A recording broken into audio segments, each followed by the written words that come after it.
And we are coming down in 3, 2, 1.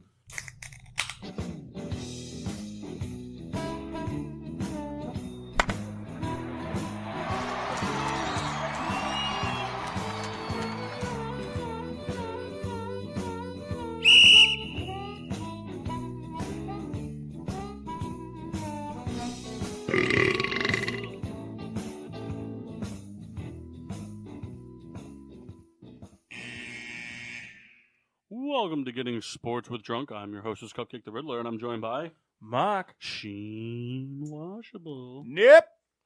Jesus. We got here today the man of many names, Yoshi.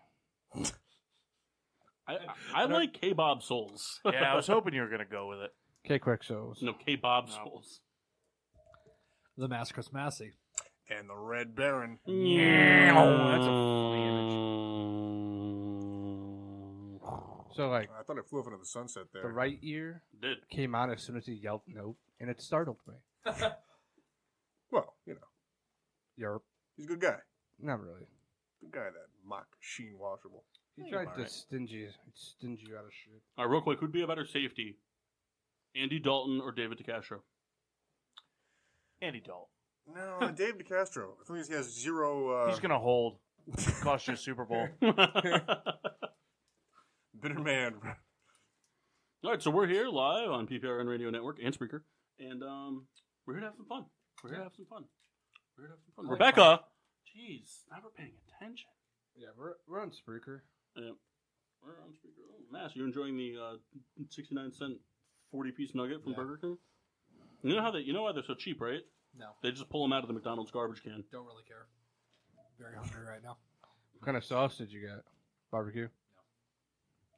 You said it like bad people get barbecue sauce. No, I saw the nugget. That's why I said it. Kyle got mayonnaise one night. No, I Imagine didn't. the little mayonnaise like packets. He was making sandwiches like Oreos. Oh, God. We're starting lineups. Everyone's got the same thing right now. Yarp. It's Oktoberfest season, so it's Oktoberfest Getting Sports with Drunk. Yeah. We got a mini keg of Hofbrau Oktoberfest, and everyone's got their stein full. Yours is somewhere, Mass. I don't know where It's it right is. there. Oh, okay, excellent. So we'll be drinking that. Plus, everybody brought a different Oktoberfest. We'll do some sampling. I don't know who's going to be the worst. Well, Souls for sure. No, Souls is gonna be the worst. What did he get? Hooker. Like a hooker? Yeah, but like one that tastes like Oktoberfest. Oh, You know- that's been to Oktoberfest. Just to kind of bring it up, that looks like an excessive amount of gauze on Big Ben's arm. He's an excessive guy. That looked like way too much. Well, you know, gotta rehab that. Overkill is underrated. Your guys' quarterback is Kyle Rudolph. Yeah. Not gonna have him let's get fantasy, started on though. it. Toast of excellence. Who wants to go first? Paul. All right. Paul, what's your toast of excellence today? Yeah, well, you know, toast of excellence. Yeah. All right, Matt. No, I have two. One is to the Chicago Bears defense for having a dominating performance against the Minnesota Vikings yesterday, especially missing 4 defensive starters. Everyone stepped up big time, and especially Roy Robertson-Harris. Fan of Kendall's a big fan of that guy over there. He had 2 sacks, and he Awesome celebrated name. with WWE-inspired celebrations. That was pretty cool to see a grown man do the people's elbow on a football field. Very funny. And then the other one is to Chicago White Sox shortstop Tim Anderson for winning the MLB batting title for 2019. Beating out his own teammate Yoan Moncada and Yankees DJ LeMahieu. Did he really? Sorry, was that a question? Yeah, he did. You can look it up. No. Kyle's mad. The Steelers just fumbled. Ooh. Yeah. Antoine Randall. Mine is to Pete Alonso. He's the rookie home run. No, he's the MLB home run leader. Well, Oh, sorry. I interrupted. I didn't know where you were going. I had thought. Go ahead. but as rookie hit 53 home runs, surpassing what's his face there? And, Aaron Judge. Aaron Judge, yeah. So he has the most home runs. He has the record for most home runs by a rookie, but he also won the Hank Aaron Award Yeah. because he hit the most home runs during the season, regular season. Very exciting. Right, And- that's true, right? Sat out the season. Right, he did, didn't he? Yeah, 50 53, right? Yeah, Was that the and total? it was kind of a bummer too because we swept the Braves to close the season, but it didn't matter. It wasn't enough to make a push for wild card. But The White Sox decided they were going to bench a lot of their young guys and then started them all just to smoke the Indians and knock them out of the playoffs. good. So there's a rivalry starting up. I like playing spoiler. Chris Massey? Minus to that couple that got married at the halftime of the Bills game. Yeah, that was pretty awesome. Yeah. Officiated by a lot of Bills members too. Didn't Jim Kelly walk Yeah. around? Down the aisle, yeah. My You think toast. they paid for that? I don't know. Yes. They know somebody. Yeah. My toast is to the NFL for finally doing something about Vontaze Burfict. Get that guy out of here. I can't stand that guy. Only took him 10 years. Yeah, I mean, really. I personally think there's room for that in the NFL. We've gotten too soft. Sold? Minus to Uncle Rico. The real Uncle Rico, Both of them. or that stupid actor in Napoleon Dynamite? Both of them. Took a pretty awesome photo together. Minshew Mania. It's Yeah. real. I am on board that train. I'm actually conducting the train. I'm in the backseat hanging out. I'm in the bar cart. Kendall's standing outside somewhere taking pictures of it. That's right. That's an Elko 984-6. Can't miss out on the opportunity. Is that, Well. is that everybody? Did we do them all? Yeah, so. Oh, all right. That's it. All right, gentlemen. Cheers. Shalom. I thought for sure you were going to do the Oktoberfest thing. The ticky-tacky ticky. Oh, we Well, no, should've done I did the shalom because I said that's a mock. What was it? Was that? I forget what day it was, or whatever. But I opened a beer with mock, and I was like, "What do you say, shalom or something?" And he just started I think it laughing. was last that. week Yeah, on last the show. week. Yeah. Oh, was it? Yeah, I don't know. Everything blends together when you're black. What? Anybody else think this Oktoberfest tastes funky? Yeah, it's brass funky, that funky monkey. Brass funky. All right, you gorillas laugher. All right, welcome to the cover band show. I never thought that would be the funniest thing I'd say on the show, but it was. 123 episodes. Close. I don't know. These commercials are very funny. The Baker Mayfield at home. I was cracking up when he was trying to get the lawnmower started. Yeah. I thought it was pretty funny. No, it was a good commercial. Doing the circuit board. How about now? It's a Baker at home or something like that. That's the tagline there. It's your home. This commercial, he's got a dustbuster. He's trying to clean up the stadium. Why? Good stuff. So, Souls, can you tell us some inside information on this new Pretzel King? Do you like mayonnaise? That thing's probably friggin' fantastic. Do you like mayonnaise? Yes. Do you like mustard? Yeah. Yeah, that's what comes on it. Nothing else? It's just 2 pretzel buns and a bunch of mayo and mustard? Burger, I'm into that. cheese, and bacon. Now, have you guys adopted They love just bacon. getting the Heinz mayo chup and must chup so you don't have to keep doing different things, that you can just take those bottles and squirt them? No, but we should. Save some money. I've yet to try any of that stuff. I would. It Oh, seems the mayo whatever. chup is a staple in the Sol Shankowski house. Is it? I did not know this. For them.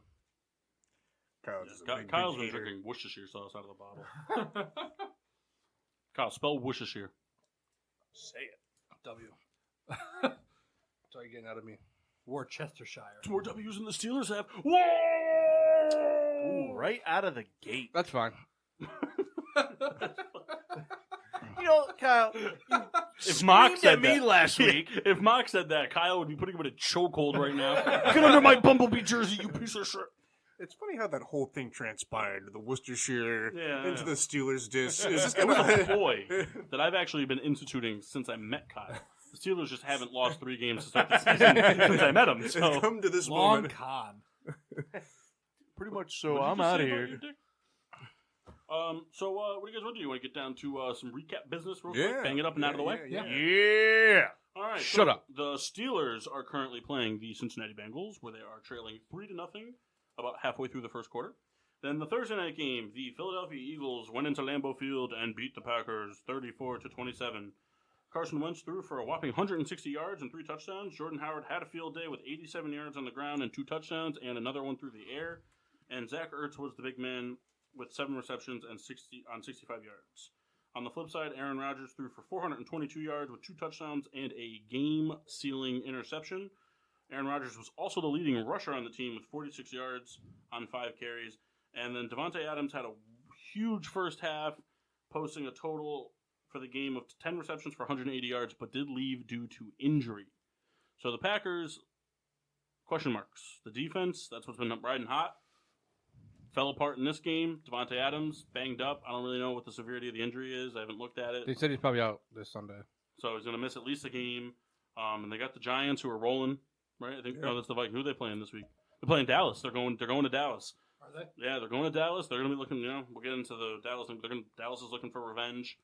So it's gonna be interesting. Yeah, it was interesting. I think it was. Don't. No, all right. All right, no, go ahead. No, I was just saying it was interesting. Rodgers at the end there, kind of laying the egg at the Captain Clutch, or whatever you want to call it. Well, a lot of people have been throwing out the memes and stuff about his Matt LaFleur being the new Pete Carroll. Throwing the slant play on the goal line. They had 3 out. It was first down on the 1. You run the ball. Well, actually, they had 2 red zone trips where they had first down on the 1 and passed every time. Just run the fucking ball. The difference. He is out of the Sean McVay tree, remember?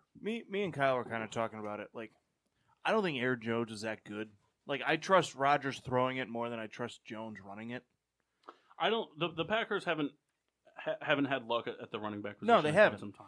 That's what. I don't really compare it to the Pete because Marshawn Lynch, especially that season, was such a dominant foot. You try it at least once, but still, yeah, you have to at least run one time. But again, I would rather have Rodgers throw 3 times than try and give it to Jones.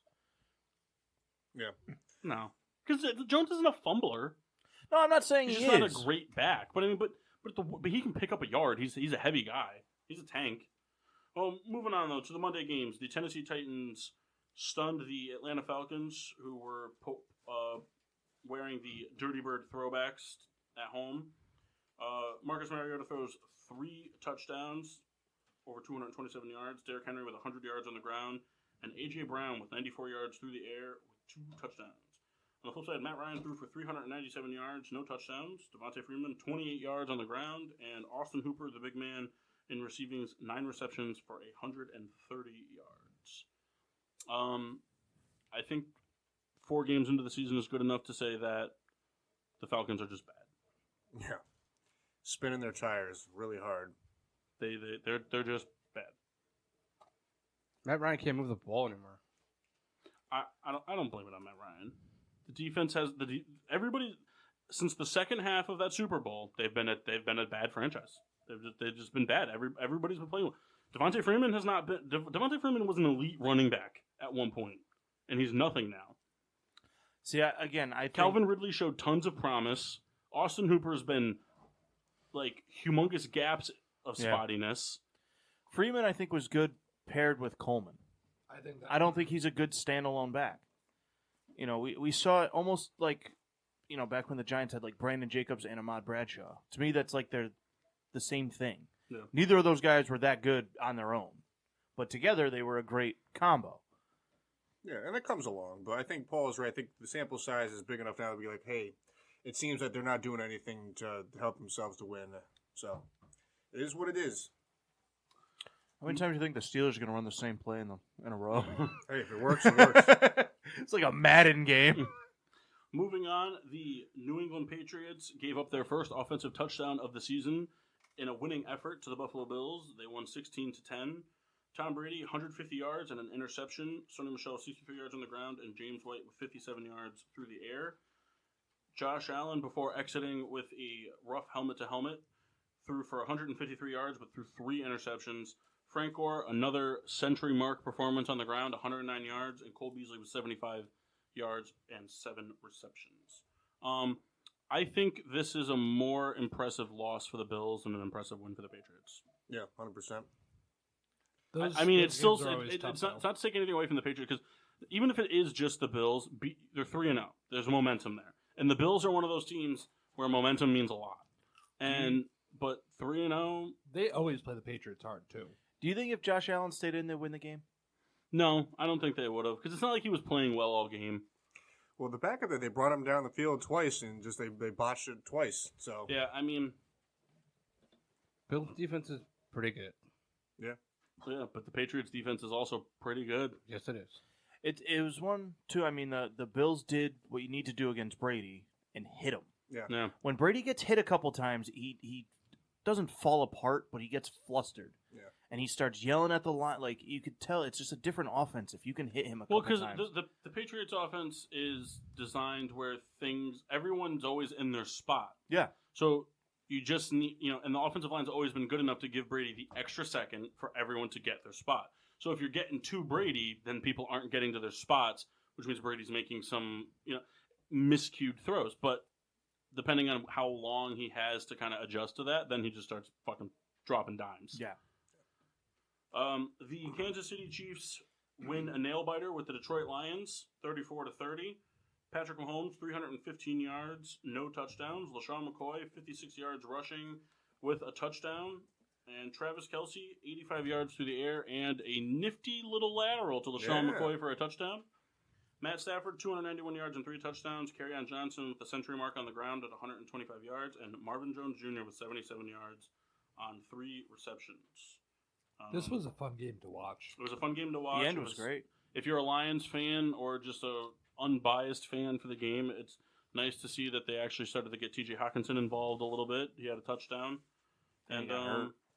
Then he got hurt.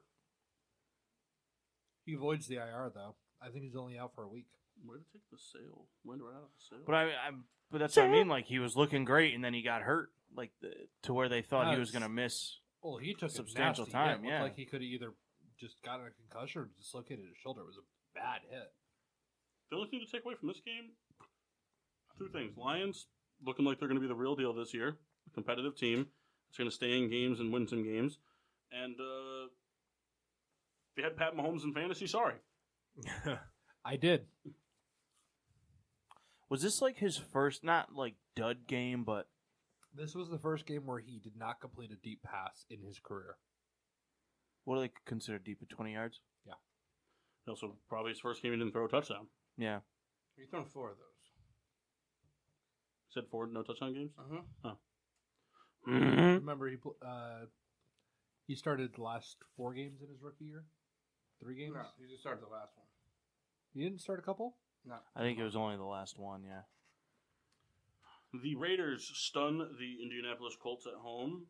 Derek Carr, 189 yards, 2 touchdowns. Josh Jacobs, 79 yards on the ground, and Waller with 53 yards. Jacoby Brissett still playing some pretty good football, though. 265 yards and 3 touchdowns. Did throw an interception, though. Marlon Mack unable to get anything done against the average Oakland front 7, only 39 yards on the ground. And the big man through the air was Zach Pascal. Yeah.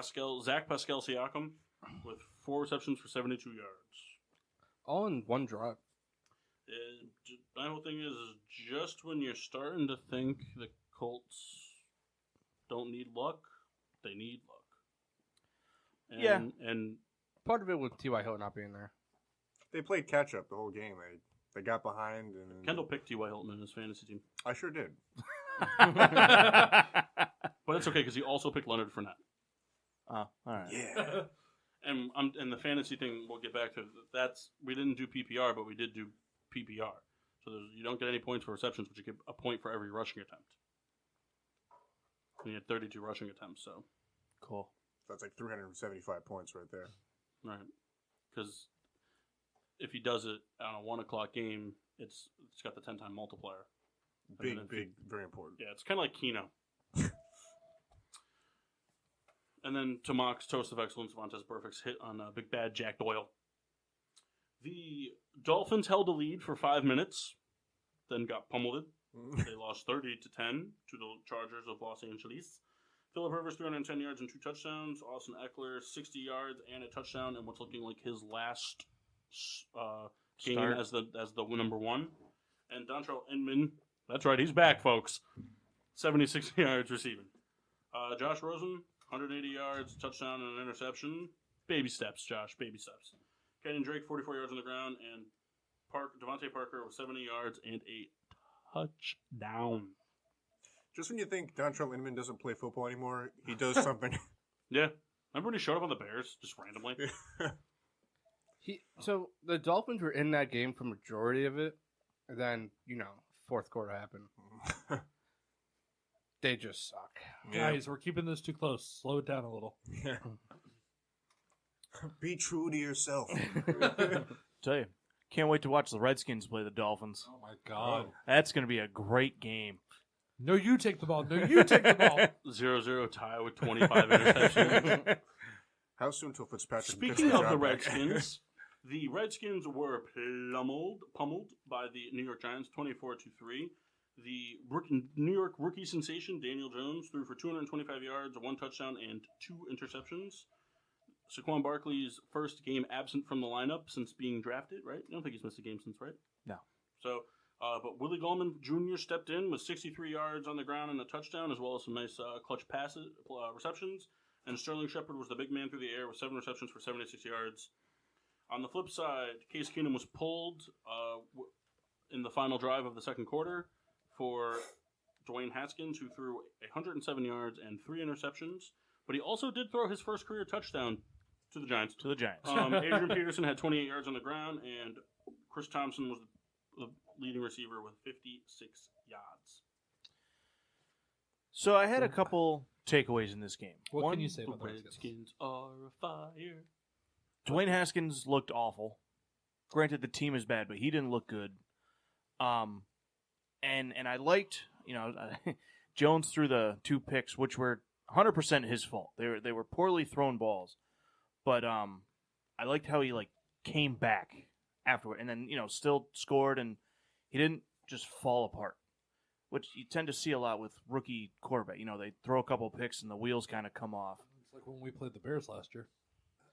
It's just I'm liking this kid so far. Yeah, I'm liking him. How soon do you buy his Where's jersey? all the people who wanted Dwayne Haskins now? Yeah, that's true. Chris Jankowski mock over here on Facebook. Because really, that's all we heard for months was that the Giants messed up. They should have drafted Haskins, and yeah, everyone said the same thing about the Bears and Mahomes. How many Super Bowls does Mahomes have? The Bears. All right. I think it's too soon to say anything about Jones. It's still too soon. Because he's played 2 not great teams, but again, he's still looking good. Who do you play next week? Minnesota. Yeah, that'll be a test. I don't know. I think that team's kind of given up a little bit. No, the defense is still very good. I think the defense is still good, but I don't think they're... They couldn't pick off Mitch Trubisky. That's true. He threw a pass attempt. Before he got hurt. What happened? I didn't see the play that got him hurt. He got sacked and he landed. His arm was turned and he landed on his shoulder and dislocated his shoulder. Was it Anthony Barr? No, it was, that would have been funny. He was the one that did it to him last year. All right, moving on. The Cleveland Browns continue their flip-flop ways and dominate the Baltimore Ravens 40-25. Kyle, what do you got to say about that? Baker Mayfield threw for 342 yards with a touchdown and an interception. Nick Chubb was the big man on the ground, 165 yards and 3 touchdowns, including a very impressive 88-yard touchdown run. And Jarvis Landry caught 8 receptions for 167 yards. Lamar Jackson threw for 247 yards with 3 touchdowns and 2 interceptions. Mark Ingram added 71 yards on the ground. And Willie Snead was the receptor of 61 yards and a touchdown. Souls? Did anybody here see the Humphreys-Odell fight? Yes. I caught Where a little he of choked it. him on the ground? Yeah, Odell punched Humphreys, and Humphreys choked Odell, and then Humphreys nobody got kicked out of the game. Rob was literally as close to this as I am to you, and just looking at it and just like hey guys, just let him wrestle. Ain't no chain snatching going on. I don't see a problem. Chain snatching. Akiva in here. I think you meant play now? Joaquin Phoenix. Where is Talib now? He's with the Rams. Is he? Yeah. The oldest defense in the Yeah, because when the Browns played the Rams last Sunday, there was a mic'd up thing with OBJ, and Talib was like, "He's like, you still wearing those expensive watches?" He goes, "Well, yeah, because I knew I was coming here. I couldn't wear my chains." Which was funny as hell. And Talib was like, I'm bald." And then OBJ was like, "Yeah." All right, so Souls likes to talk about the Browns. No, you guys like to talk about the Browns. I like to shit on the Browns. See, now he's mad. No, Baker still doesn't look good. Okay. Nick Chubb looked all right. I'm not going to argue with you He on looked any of aight. this. He looked better than the rest of the team. No, he looked great. He looked great yesterday. But He looked great. Looked He looked great enough to get me 40-something points in fantasy. He looked great. He went over 150 yards, had 3 touchdowns against a good Baltimore Ravens defense. I was pretty happy. I mean, they're not as dominant as they were last year, the Ravens defense, but they're still a good defense. Plus, I think rushing for 165 yards on any defense is pretty good. Pretty good. Anyways, moving on. The Carolina Panthers beat the Houston Texans 16-10. A lot of home teams lost this week. They're saying it was close to a record this weekend. Thanks, Collinsworth. But here's a Deshaun guy. Watson threw for 160 yards. That's it. Carlos Hyde rushed for 58 yards. And DeAndre Hopkins had 41 receiving yards. Hey, is Duke Johnson hurt? No. They No. split carries. No, they don't split him. Carlos Hyde is the workhorse now. Wow. I think Duke Johnson had 6 touches last night. Was he fumbling or is No. Carlos Hyde just better? He just hasn't. No, nobody's better. Carlos Hyde rushed for, I don't know if you heard it, but 58 yards. So what's the dealio? They're just giving it to Hyde. Keenan Allen, no, just kidding. Kyle Allen, 232 yards through the air. Christian McCaffrey, 93 yards rushing with a touchdown and 86 yards receiving. Kind of just a meh game. McCaffrey made one of the greatest catches we'll probably see this season. I don't know if you guys saw it. It was pretty cool. Yeah, I No, don't know if I I see it. consider it a great catch. I think it's more of... I would consider the concentration and the poise great. But it wasn't a great catch. He didn't one-hand it behind his back while being penalized. I mean, he tipped it like 3 times as Twice, he was tipped twice. diving.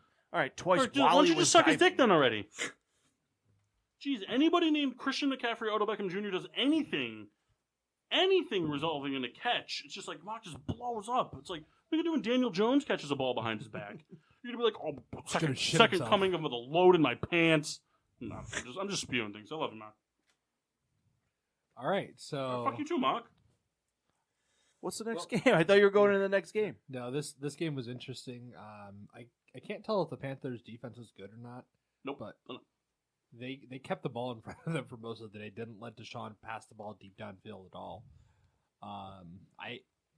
Watson looked off his game for the most part, but Texans have just been stale in general. Yeah. I feel for a while. I think that the Andrew Luck news and like especially with Foles going down because like we'll get to Jacksonville, but like the Minshew thing is cool, but I don't think anybody really is like this guy is going to be the second coming for them. Yeah. Type of thing. So I feel like the Texans just kind of feel like they just have it in the bag, like regardless of what happens, and it shows on the field. Yeah. No. All right. The Tampa Bay Buccaneers. can we skip this game? Start off hot with 21 unanswered points to start the game against the LA Rams. The Rams continue to battle back and forth, but Tampa Bay gets the last laugh as they walk out the victors 55-40. Another home loss on the week. Jameis Winston threw for 385 yards, 4 touchdowns, and 1 interception, and it was a very bad interception. It was a real he overthrew like a post route or underthrew a post route by about 10 yards. It was pretty bad. I always forget his name. Rondé Jones? Rashad Jones? Rashad Jones? Rashad Jones. Rashad Perriman. No. Rashad Jones rushed for 70 yards and a touchdown, and Chris Godwin, 172 yards receiving with 2 touchdowns. At the very least, it was him scoring. I had him on my fantasy team. The flip side, Jared Goff threw 517 yards, 2 touchdowns, and 3 interceptions. Todd Gurley had 2 touchdowns on 5 carries for 16 yards, and Robert Woods with 13 receptions for 164 yards. Still sucks. It's also Ronald Jones. Is it? Yeah. That sounds like Rashad Jones. Rondé Jones. Who is that? The story to take from this game is that Dominican Sue got a touchdown. Oh, yeah. Bumbling, fumbling, stumbling. I know you're still in the league. Goff didn't look good. He just didn't. What do you want from a guy that throws 68 attempts? No, I don't think it has anything to do with that. To be honest with you, I He think, threw 2 bad picks. but I think it has. I think it has to do with the same thing. You brought it up earlier, but I think the Bears pretty much showed the formula for But they beating didn't the Rams. run that yesterday. But it shows the formula for beating the Rams. Get Jared Goff nervous. But he wasn't nervous. He had to throw the ball 78 times. They won't establish a run game. But they were getting. But he was getting pushed around. Sure, he threw 3 picks. One of them was tipped. That's a 50-50 ball if it gets intercepted. Unfortunately, the last 2 games it has been. But you're missing the other point where he drove them down to 40 points. He drove them down the field for every single one of those. So there was no run game to speak of. Traditionally, and but that's the coach's fault. Yeah. Does that speak more to Gurley being more? No, that speaks to the organization saying to McVay, "Hey, you can't play him." But this is a guy. I mean, last year we saw him getting 30+ carries a game. Gurley's hurt. There's no question about that. I don't know why. But it doesn't have anything. But forget Gurley though. They have other running back options. Like every team has running backs. I agree. They're with on you. your roster because you believe in them to be able to produce offensively for you. I agree with you. It's Sean McVay's fault for not running the football. I agree. Yeah, you went down 21-0, but you went down 21-0 in the first quarter and came back within. But you still could have ran the ball. I agree with you 100%. There's no excuse for it. But Jared Goff looks like, to me, he looks like the type of quarterback that when he starts getting hit behind the line of scrimmage or starts throwing bad passes, it affects his game. Because there were times where he threw some bad passes, but he was also just missing receivers, and he was also just not reading the defense. And I think that kind of set the tone for him. I feel like if you can set the tone early for him that, hey, this is going to be rough for you, he's like, yeah, this is going to suck. And then he rides that mantra for the rest of the game. But he still completed almost 67% of his passes, 517 yards. But he drove them down the field every single time. Yeah, but I mean, they're empty numbers when you're throwing 3 picks and you're giving up, and your defense is giving up that many points to a bad franchise. I mean, Matt Stafford one time threw for 517 yards without a touchdown. And I understand that. Ben is notorious for throwing for close to 400 yards in losses too. But at the end of the day, it's not because Goff looked bad. Goff looked, roller coaster, let's call it, up and down. So one of the passes was a tip, which was a 50-50 toss-up. But the other 2 were... One of them, he looked a linebacker straight in the face and threw it. I'm not going to defend him. So, I mean, it's not like he was... Mistake-free football and like you said, when you're down, it's kind of the mantra, you got to pass the ball. I get it. I understand. It's kind of, just what you have to do. And he did drive down the field, but there was never a point that I feel that, like, okay, hey, Rams have the ball here. They're gonna jump ahead. They're gonna seal this game. I believed in the drive all the way up until the end of the game. I really did. And then the same thing that's been plaguing us all year long happened. The offensive line gave up a horrible sack. To Ndamukong Suh. No, to Shaq Barrett. Whatever. Suh got the touchdown. We'll see. 49ers are sitting pretty. I don't think Tampa Bay is that bad. I don't either. I don't think they're that good. They very well could be 3-1. You think what do you mean you think they're that good? What does that mean? So you think... What does that mean? Why are you huffing and puffing? I think they have a chance of winning that division. I do. I wouldn't disagree with you. I think they have a chance. I would 100% disagree with you. They're better than the Panthers, and they're better than the Falcons. Okay. Yep. If they play the Saints and they beat them, that Drew team Brees doesn't play well against them. That team has only looked better as the season's gone on. So therefore, they can easily have 4 wins in that division. Is out tomorrow? Okay. Again, and they don't play those are empty numbers if the rest of their schedule doesn't span out for them because they consistently don't play well. They have a consistency issue. Chris Godwin doesn't look like this all the time, and that's where Bruce Arians comes in. Yeah, I think so. You think the Rams caliber? No, but I think they're good enough to win that division. And do what? Do you still think we're to good make team? the playoff? That's a step up in the right direction for that team. I know you're. I don't think so either. I know you're a Jameis Winston dick rider, big time. I know you love him. There's nothing wrong with it.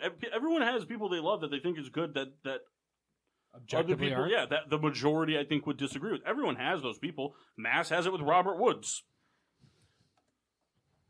Mock with Greg Bird. But no. Where would you? I'm legitimately curious because this is so up and down in the NFL right now. I don't think so because the Saints are sitting at 3-1. Motherfucker, I was speaking. Yeah, but it's off topic from what we were originally talking about. It's all right. Yeah. I don't know. I think the Saints are still very poised to take that division by a long shot. They looked like crap against the Cowboys last night. Yeah, they looked like crap last year against the Cowboys too, but Cowboys also have a good defense. On the flip side, the Saints defense looked much better against a high-powered offense. Yes. very disappointed that Anyway, this was what the were week you saying? Where do you guys think the Rams fall in power ranking wise? Do you think they're still? You'll top see 10 where they team? fall in about 24 hours. Because I've already almost got it done. I just got to figure out what I'm doing with these guys. Do you guys think they're top 10? Yeah, they're still a top 10 team. Their defense just had a bad game. We'll find it. What do you think? Give us a quick spoiler. I'm not giving you a spoiler.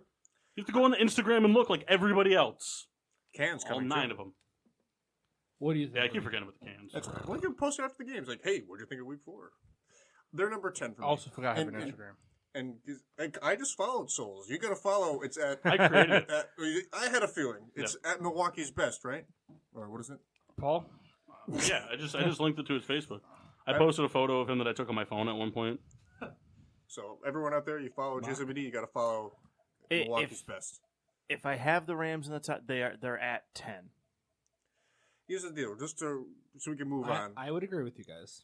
I think the Rams had a bad day. Goff didn't, in my opinion, didn't look great. Didn't say he looked terrible. He didn't look great. And I think every dog has his day. I think the Buccaneers, they put everything together very well. They had a good game plan. And any NFL team can beat any NFL team. That's how it goes. So, You think so? I think so. I think the Dolphins can beat anybody. Yeah. What about the truly Redskins? Do you believe think that. this Dolphins team could beat the 85 Bears? Well, that's the 85 Bears were not a team. They were like What are we group talking, like a They were like a 7-game force of Of, they playoff? were a group of gods, They were a force of So nature. could they beat the 1972 Steelers? maybe. What were you saying, Mark? Did they I beat was last asking year's if it would Dolphins? be a best of Listen. 7 series. The only way this Dolphins team beats the 85 Bears is with Fitzpatrick in the driver's seat. All right. Until they If it was realize going to that. happen, that's how it happened. Until they realize it. Seahawks Cardinals. Seahawks win on the road, 27-10. Another home loss. Russell Wilson 240 yards and a touchdown. Chris Carson 104 on the ground, and Will Dissly with 57 yards and a touchdown. Kind of laughed at me when he saw I was starting Dissly. He's been killing it for me so far this year. Yeah, he's been playing like really good under the radar. Sneaky good. He's tight leading end. tight ends in touchdowns so far. Yeah. Spooky. Kyler Murray 241 yards and an INT. David Johnson 40 yards on the ground, and David Johnson with 99 yards through the air. For a second, there's a typo in here. It says 99 receptions for 8 yards. I'm willing to bet that's not what happened. What a fantasy day, though. No, Such a long game. 8 receptions for 99 yards. Biggest takeaway from this game: Larry Fitzgerald moving up to the number 2 spot, Yeah. all-time receptions. Very cool. Past. I'm Tony Gonzalez. He needs what, like 200 and something. to go? 227 to tie Jerry Rice. What does he average a season? It's not obtainable as long as Kyler Murray's throwing the football. It's nothing to do with Kyler Murray. I'm not saying he's not going to be good or whatever. Like I don't think he's has bust written on him. But you're thrown into a shitty situation. But like if you took him and you went and threw like if he was in the Chiefs organization, Yeah. you know what I'm saying? It just he doesn't have the option. You know, like there's just And they just start peppering him. 50 receptions a game. I'd be down for the that. old Jared Goff formula. Imagine if Fitzgerald played with a quarterback his whole career. well he has. Otherwise they would have. You know what I mean? Like those 5 years with John Skelton and Ryan Lindley. Kevin What about Kolb. Kevin Cobb? The Jacksonville Jaguars give the Denver Broncos their 4th loss on the season, 26-24, another home loss. Jacksonville did it in a way that Denver seems to be very familiar with this year. They got the ball back with about a minute left and marched right down the field with a benefiting of the roughing the passer call and kicked a game-winning field goal to keep Denver from going. Josh Lambo. They should be 2-2. Yep. But Minshew Magic, 213 yards, 2 touchdowns, including some key passes on the game-winning drive. Leonard Fournette, 225 yards on the ground on 29 carries. And D.D. Westbrook had 66 yards receiving. Joe Flacco threw for 303 yards, 3 touchdowns, and an interception. Philip Lindsay with 53 yards on the ground, and Emmanuel Sanders with 104 yards through the air. You know, the funniest thing about Minshew Mania is I believe he's becoming like the new Chuck Norris for Chuck Norris jokes. Like I saw on Twitter today was when Gardner Minshew was born, he drove his mom home from the hospital. Oh, damn. Which is just very funny to me. But biggest takeaway from this game, Bradley Chubb out for the year. Yeah. I think Flacco looked good though. I don't think Flacco's really looked terrible this year, but I think this would he looked. I mean, yeah, he threw a pick, but I think he looked significantly better because the whole mantra with him was that without the weapons and blah blah blah. I wouldn't really classify, at least at this point in time, I wouldn't really classify Cortland Sutton as like a bona fide weapon. Nah, he's like more like a utility, like like a above average receiver. But he's been making Cortland Sutton more of like a household name fantasy wise and things like that. He got Noah Fant finally got involved. He got a 25-yard touchdown, and Sanders has been killing it coming back from the Achilles injury. I mean, really, I think the Broncos have 4 losses because their fucking running game's been atrocious. Yeah, very stale. They really haven't they've got 2, for the 100th year in a row, they've got 2 running backs that everybody wants to have on the fantasy team, and neither of them produce, and they'll both end up on some B squad later on in life. I don't know. Yeah, they're just not getting the job done. The Broncos play the Dolphins this year? It's more of that defense just screwing up when it matters most. Well, they folded very quickly on that last drive, and no disrespect to Gardner, I'm a fan, but that defense folded real quick on the last drive. They just, I don't know if it was Sutton or Sanders. I mean, I'm sorry, it was D.D. Westbrook, I think, who did that. To answer your question, no, they don't play the Dolphins. But you watch the Broncos, they weren't even tackling. They were trying to push him out of bounds, and he got like 10, 12 more yards. Yeah, so shoddy play. Yep. The Chicago Bears, one of the few teams to get a win at home this week. They beat the Minnesota Vikings 16-6. Kirk Cousins threw for 233 yards, no touchdowns, no picks. Dalvin Cook, 35 yards on the ground and a touchdown. And Stephon Diggs with 7 receptions for 108 yards. Chase Daniel threw for 195 yards and a touchdown after taking over about the 6th play into the game. David Montgomery had 53 yards on the ground, and Allen Robinson had 7 receptions for 77 yards. The Bears' defense looked really good in this game. They recorded 6 sacks. I mentioned before they were missing 4 defensive starters. They recorded 6 sacks, forced a fumble, and held Dalvin Cook, who had been looking like having the breakout year he's supposed to be having, to 35 yards. What was Khalil Mack's quote? They asked Khalil Mack because he doesn't have like excessive celebrations. He just kind of does the LeBron James, like the 2 knee pumps and the pump the chest. They asked him about excessive celebration, and he goes, a dog who poop fast don't poop for long. Yeah, that's what it was. Yeah. Got that tattooed on my chest. No, Mexico's. Oh, it's on your belly. Belly, yeah. It's the newest edition I got. Drinking out of this glass makes me want to sing a song. We can sing a song. Oh, Heidi. You guys know what song it is. Kyle, I hate that you had to bring that up. It's in my head. I can't get it out. I actually don't know what the song is. We'll talk about it during the break. Which we're going to go to very shortly because this is taking way too fucking long. All right, and then moving on, another dumpster fire game. The New Orleans Saints, another home team to get a win this week, beat the Dallas Cowboys 12-10. Dak Prescott, 223 yards and an interception. Ezekiel Elliott, 35 yards and a touchdown. Jason Witten, 4 receptions for 50 yards. Teddy Bridgewater, 193 yards and an interception. Alvin Kamara, 69 yards on the ground. And Michael Thomas, 9 receptions for 95 yards. Field goals. Teddy Bridgewater played not to lose. And that's what he did. Yeah, well, hey. Sometimes it's all it takes, be a game manager. He said it yesterday. It's not always going to be pretty, but get the job done. Yeah. And Cowboys, they just kind of lacked whatever oomph they've had to start the year. So. Dak Prescott. I think he's like 1-8 when Elliott runs for under like 80 yards or some shit like that. I saw that. Like the Steelers game graphic with a bunch of backup quarterbacks in paddle boats. Nice. Good job, ESPN graphics. All right, well, we're going to go to break. When we come back, we'll do some recapping on the GSWD League. We'll do that later in the day, actually. We'll do some other talk. I know Souls and Mock had some stuff they wanted to talk about today. So we'll be back in about 5 or so minutes, and we're going to start doing a little bit of the taste testing on the other Oktoberfest as well in the next hour. So stay tuned to Getting Sports with Drunk, live on Spring. And now, back to Getting Sports with Drunk on the PPRN Radio Network. Welcome back to Getting Sports with Drunk, live on the PPRN Radio Network. And Spreaker. I'm joined by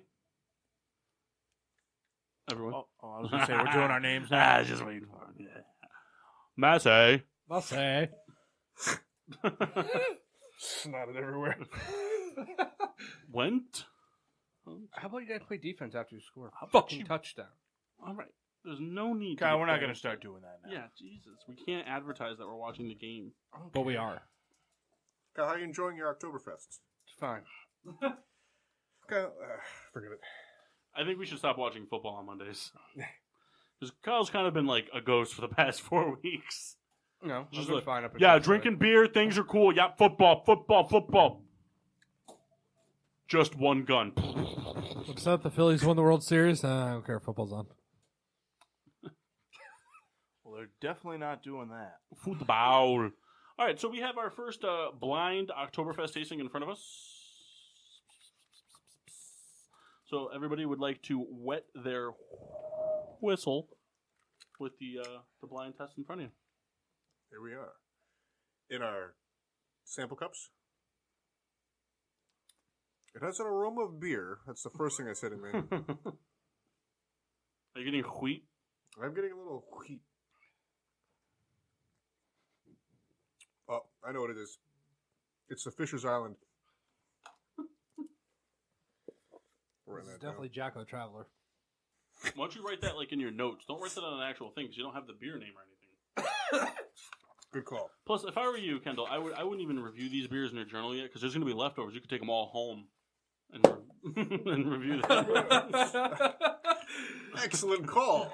The only one you Slaps the book closed. the only one you want to review today is Yes. the Hofbrau. And I- these are actually redeemable. 5 Is it cents. really? Nice. That's it? I can't wait to, take it to the place, and they're gonna look at me like I brewed that in my basement. So what do you guys think? Anybody have any comments? So Fumbao. it's a shame because we started assume. with the Hofbrau here, and it's excellent. And I like this. I like what's in the sample cup, but It's a little bit more tart. yeah, it's Yep. a different. And It- put it. God, finish. Well, it's funny. I mean, you mentioned tart. This is not the right thing to say, but the Hofbrau is very smooth. Like when you're drinking it, You're it's like well, thank you. It's like water. This it definitely it hits the tongue different, if you will, and it's like it's not something I feel like you could just take gulps and gulps of. So we actually have we have both authentic imported Oktoberfest and American-made Oktoberfest. Do you think this leans more towards the American-made Oktoberfest or the authentic? If I were to guess, I'm going to say it leans more towards the American. Okay. That's what I would say. Do you have anything? You guys down there have anything you'd like to add to it?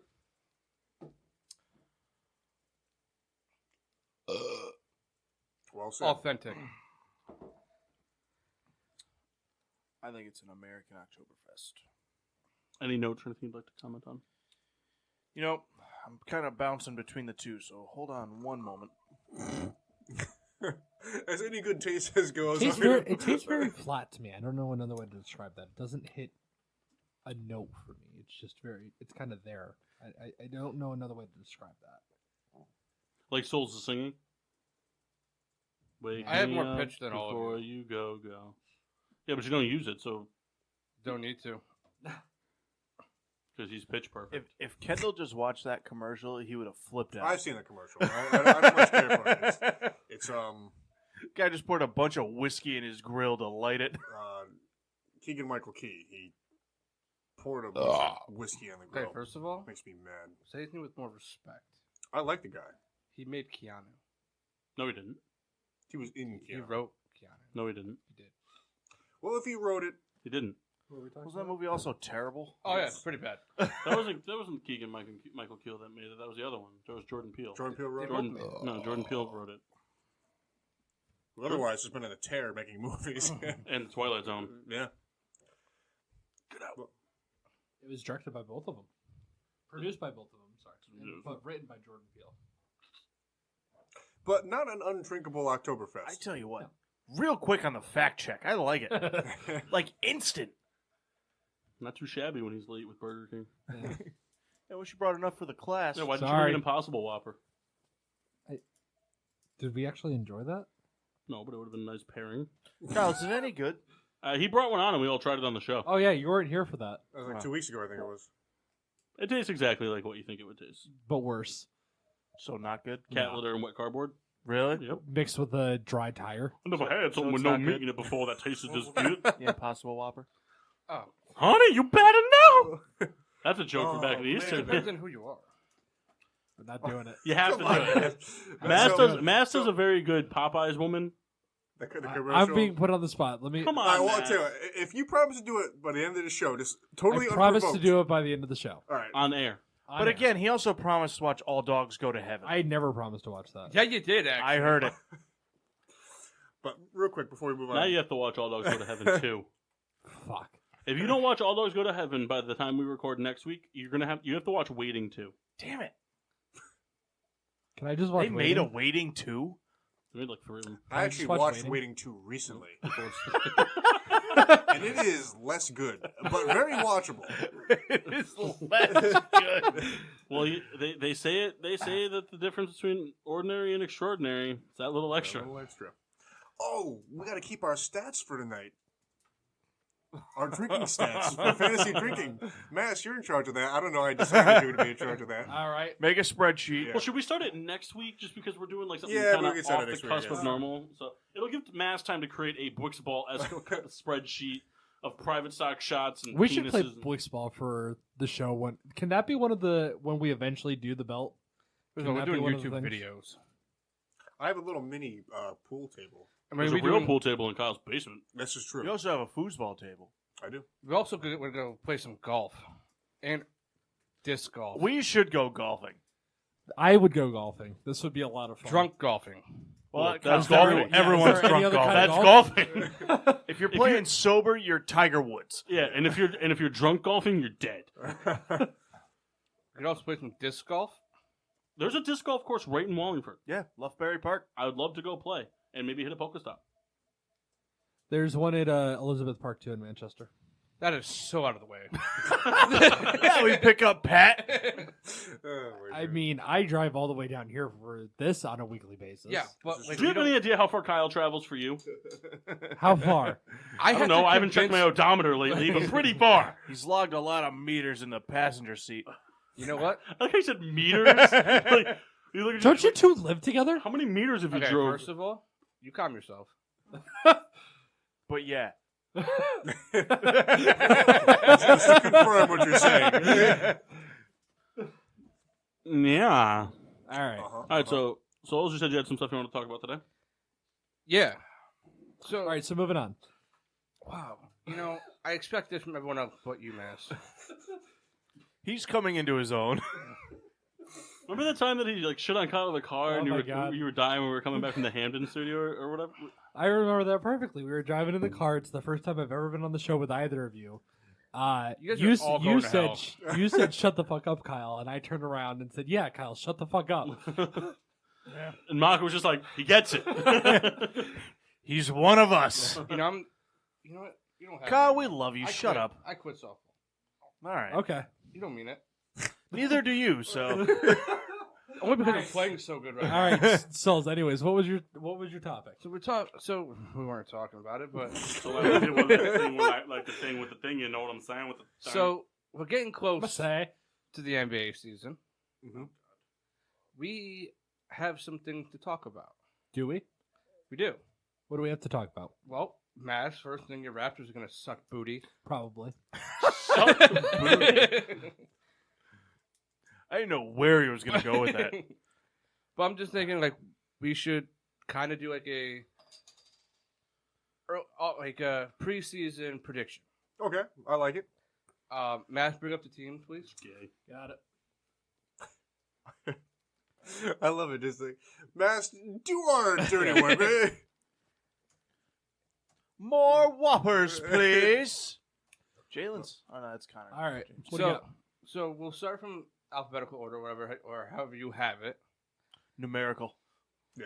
I have it in I alphabetical just want to order. see everybody's prediction, like what's going to happen with them, if they're going to get better or they get worse. All right. Starting off, we have the Atlanta Hawks. Now, Mass, I don't know if you have access to this info, but can we do? Is there a way to see like any players lost, players, Well, I can do that for you. Or then, if Souls knows it, then that works. Okay, Atlanta Hawks. Souls, take it away. So the Hawks, they lost their center, Dwayne Dedman. Yeah, they did.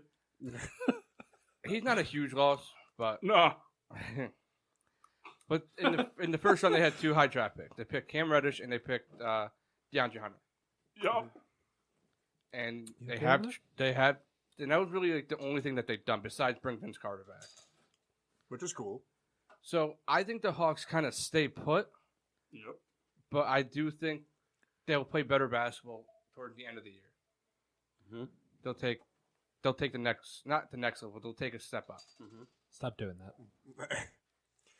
I agree with you, Souls. I think there is definitely room for improvement, and that improvement will be attained. But unfortunately, it's a team kind of going nowhere fast. Well, really, I wouldn't say nowhere fast. They're a very young, talented team. Very young.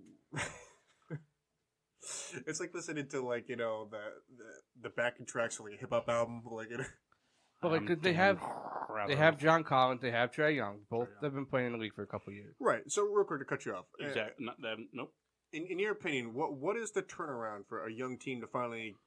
In your experience, when does a team kind of get their stride? 10 days.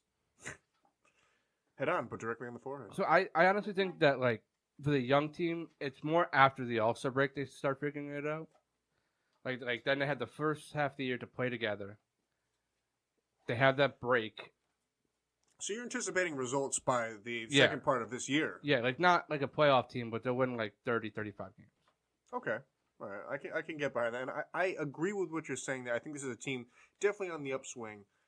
I guess my thinking is that it's a team that won't really make any noise until probably another year after. Yeah. I agree. So, I agree. yes, I agree. Do you want me to give the ins and outs for the teams? Oh my god, if you could, that would be fan. Give us the high points, Mass. I don't know what the high points are. I'm just saying jargon. I'm just making words. All right, so Carson Edwards. I don't think I'm going to do this anymore. Shut it down. Shut it down. No, I think we'll keep it kind of generic. So, I mean, if there's a name that you really know, then let's mention it. I know who Kemba Walker is. Hey, he's a guy. Are we talking about the Atlanta Hawks? No, we're in the no, Celtics. we're talking about the. I was looking at the Celtics thing. I apologize. I was getting ahead of myself. Into the mic. Yeah, I don't know who these people are. Sorry. Okay. That's all right. So the Celtics, Are they next? Moving Yeah. on to the Celtics.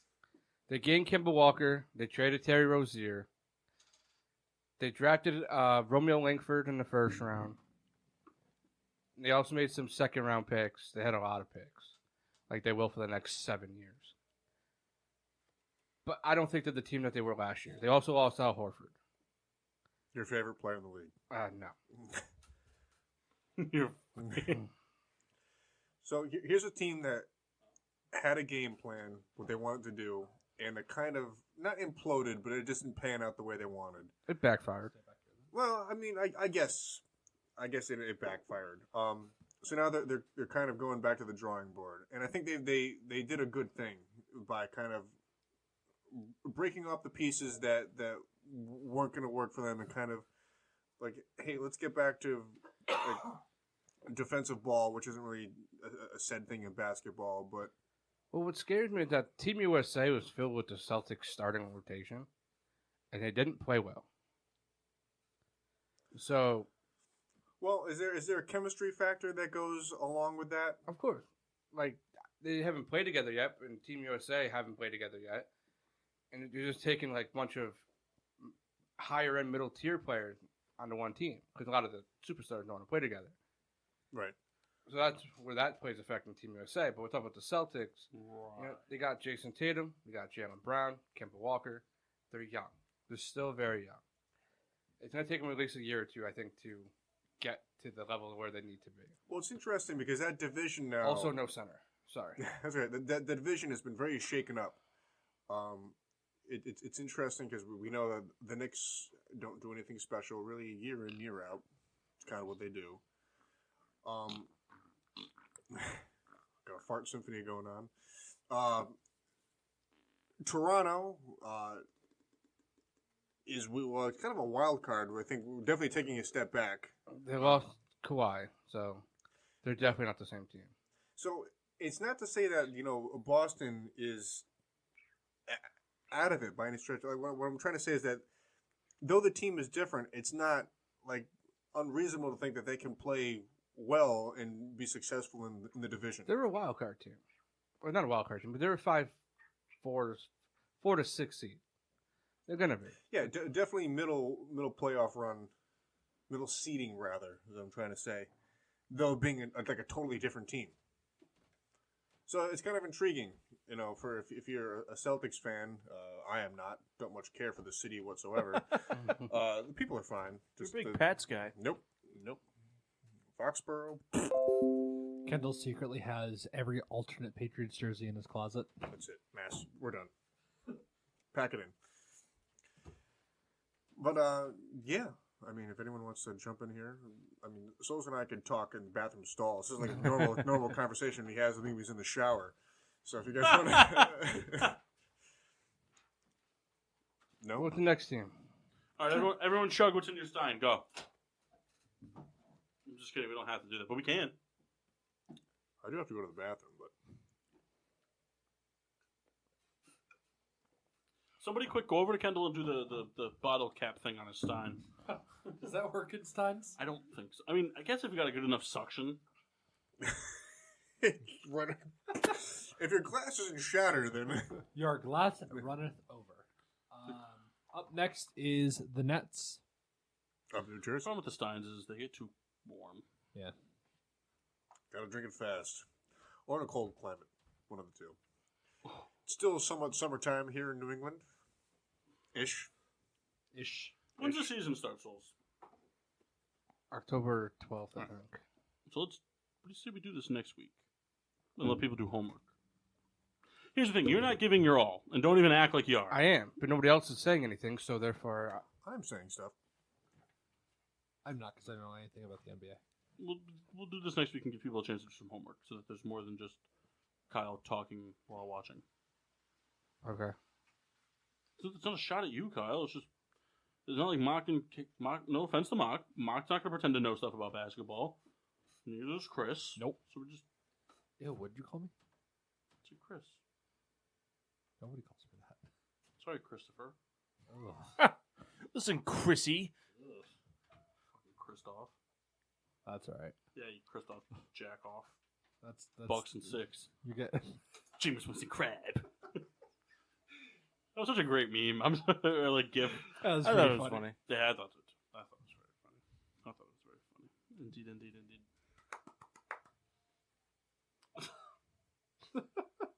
All right, so baseball season is officially wrapped up, right? No. Is it not? No. Speaking of that, I wish Logan was here tonight. Why'd you beat him? He beat me. Oh, did he? I tried so hard this last week, and it didn't work out. So that means if Logan does come on the show, I have to do a disgusting shot. He's got to make a shot. So how does that work? Lose the league? Oh yeah. He won. Yeah, Paul came in last. Can we text Logan and have him come up with the shot and make it? Most of the year in our fantasy baseball league, all of Paul's guys were on the bench. He was playing an empty lineup for most of the season. So Logan texted me yesterday. He showed me the image of him the league is over. defeating Mock. He goes, I won, so what do I win? I'm like, oh, you win, but you got to come on the show. So we'll have to figure out a time for So next week. I'm trying to pitch for him sooner rather than later. So is this not something we can just have him text us what he wants? Well, I mean, he can, but it's So do we give him a deadline? Like if he's not here by a certain day, like We I get to come do up it? with it? No, not we. me. I guess so. We'll give him 3 I mean, weeks. he was fun when he came on the show the one time. I wasn't there. That's right. You weren't. Also, I'd like to put formally on the record that fantasy baseball is terrible. Yeah. Don't It's worry, fantasy awful. basketball is on its way. Fantasy baseball is I wanted awful. to play fantasy basketball last year. I came in third, by the way. I came in fourth. The fantasy baseball. I would get so mad. And you know what? And not a shot at whoever set the league up, because I know this was a new thing for us, and we were trying to piggyback off what we did last year. But the rule that we had this year, that if you picked a guy up today, you couldn't play him today, was the most frustrating thing. Burned me week in and week out. Every week. Said pick a guy up, be like, oh, I'll play him. Nope, can't till tomorrow, and he'd stay on the bench forever. Yep. Terrible. I traded for a lot of White Sox. Yep. Me and Logan did a very homer trade. We traded 2 Mets for 2 White Sox. It was the ultimate homer trade of all time. I tried so hard this last week just to get guys that were playing in the lineup. And then You should have traded with me. I would have. I think there was a deadline, though, because it's like any fantasy thing. Like, you can't trade. And it was yesterday, and like the ultimate slap, because my team was mostly Red Sox and Yankees, which was whatever. But they kept saying, Betts isn't going to play. He's hurt. They're not going to rush him back. Sat him, and he had a game last night. I was like, you dirty bitch. Yeah. Well, you know, it was funny. I was killing it for the entire summer. I was just winning. Then I played Mach in the playoffs. He beat me it was 14 to 7 or something like that. And it's like, Take that. All my momentum is scum. And then I spanked Mass, but I was like, what was it for? It was for nothing. Didn't matter. No. It was garbage. Wait, Souls, you didn't even make the playoffs? No, I stopped looking after I stopped looking pretty much after we started. So I think for next year, we got to do it the same way we tried to do it last year. We have to do this again next year? But here's the thing. We have to do it the way I think we intended to, is that we draft the team and lock them. And that's it. Whatever happens, happens. And whatever, because that's what we did the first year. And, we did the fantasy league this year, so we didn't have to do the math. And it just turned into a lot of me finding players I've never heard of to put in. That's kind of the point of doing it. What? Like, to find players that you don't know and getting to learn the sport more. But here's the thing. Like, you guys all pitched the idea of fantasy basketball to get to know the sport. I pitched the idea. I'll do fantasy Is that the same though? Where it's you gotta do it you can do it by week, but you know what? You really can't. You can't, because they have a day off every other day. Boilerfest. Well, baseball's not that way.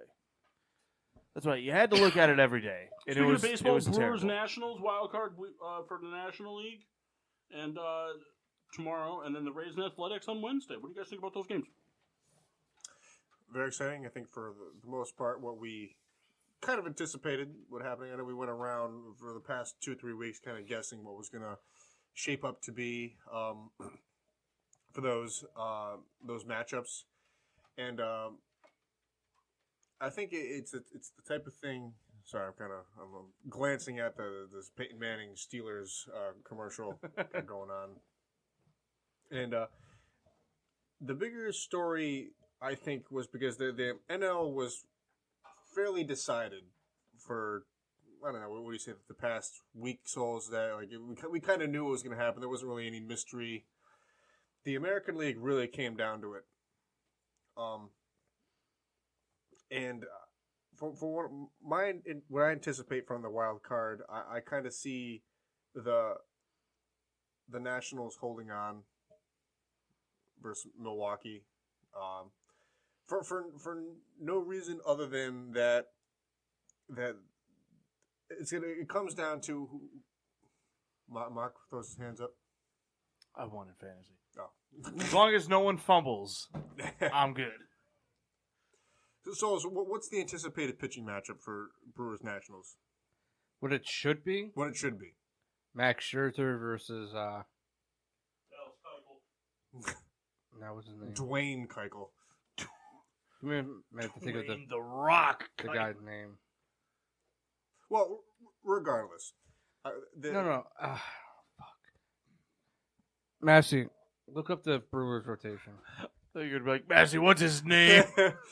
The pitching matchup definitely aids itself more to benefiting Washington in a one-game matchup. But we've seen Scherzer You're get right. demised. You're right. We have seen Mass. We have a name.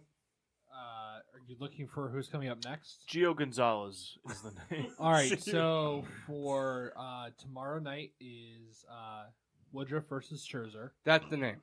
Brandon Woodruff. That's who I thought. It's Danny. So you look at it. We're looking at a household name versus a guy who's on the bump for the Brewers. Well, no, that guy had a good year. He had a good year, but to the casual baseball the point fan, he's making is that Scherzer, you can ask someone who kind of watches baseball and they know who Max Scherzer is. You ask them who is any pitcher on the Brewers, no one's going to give you a name. Yeah. Now I'll eat a shoe, but if there's only one household name on the Brewers, and he's hurt. No, he's retired. We're talking about Stan the Man Ross. Yeah. Yeah. He laid down that bunt to really seal it. Rex Pennebaker. They fought for third place. But anyway, I anticipate Washington for the NL coming away with a victory. My score prediction, 7-2 Washington. Mm-hmm. Anybody, just say something. What was the question? It doesn't matter. Yes. There was no question posed. Yes. Lie. All right. Well, we'll segue. We'll segue into this. I think the Brewers win that game. Yeah. Just so you guys know, the second Oktoberfest sample has been given out, so feel free to try at your leisure. I think the Brewers win that game 4-1. What's your reasoning behind it, Souls? I'm curious. Just because I know that Max Scherzer, when he does give up hits, it's the long ball, and the Brewers can hit the ball out of the park. Mock farted. Yeah, I think the Nationals take the game and move on. I'm not giving a score. Coward. 3-2. Nice. In 9? No, it's Mercy 7. rule after 6. Good. That was a real question. Master Riddler, any score predictions for 17-4 Wow, a clinic from who? from the Brewers. Wow, Nationals win 4-0, and I dig it. they're going to the World Series. Wow, deep game for Scherzer. Hmm? Deep game for Scherzer. Perfect game. Perfect game. Wow. Well, he's going to have to go deep in order to win. Well, perfect game. Flip over to the AL real quick before we move on. We have our Oakland, matchup. Tampa. Oakland, Tampa. A lot of fun. I was very excited. Fuck you, Cleveland. Cleveland sucks. Cleveland sucks. Sorry. So we discussed in depth the past 2 weeks about who we kind of thought who was going to make it for the AL and why. Tampa Bay kind of stayed true to the game, and pitching has been solid. Oakland, it's that whole Billy Bean thing, the numbers game. They win.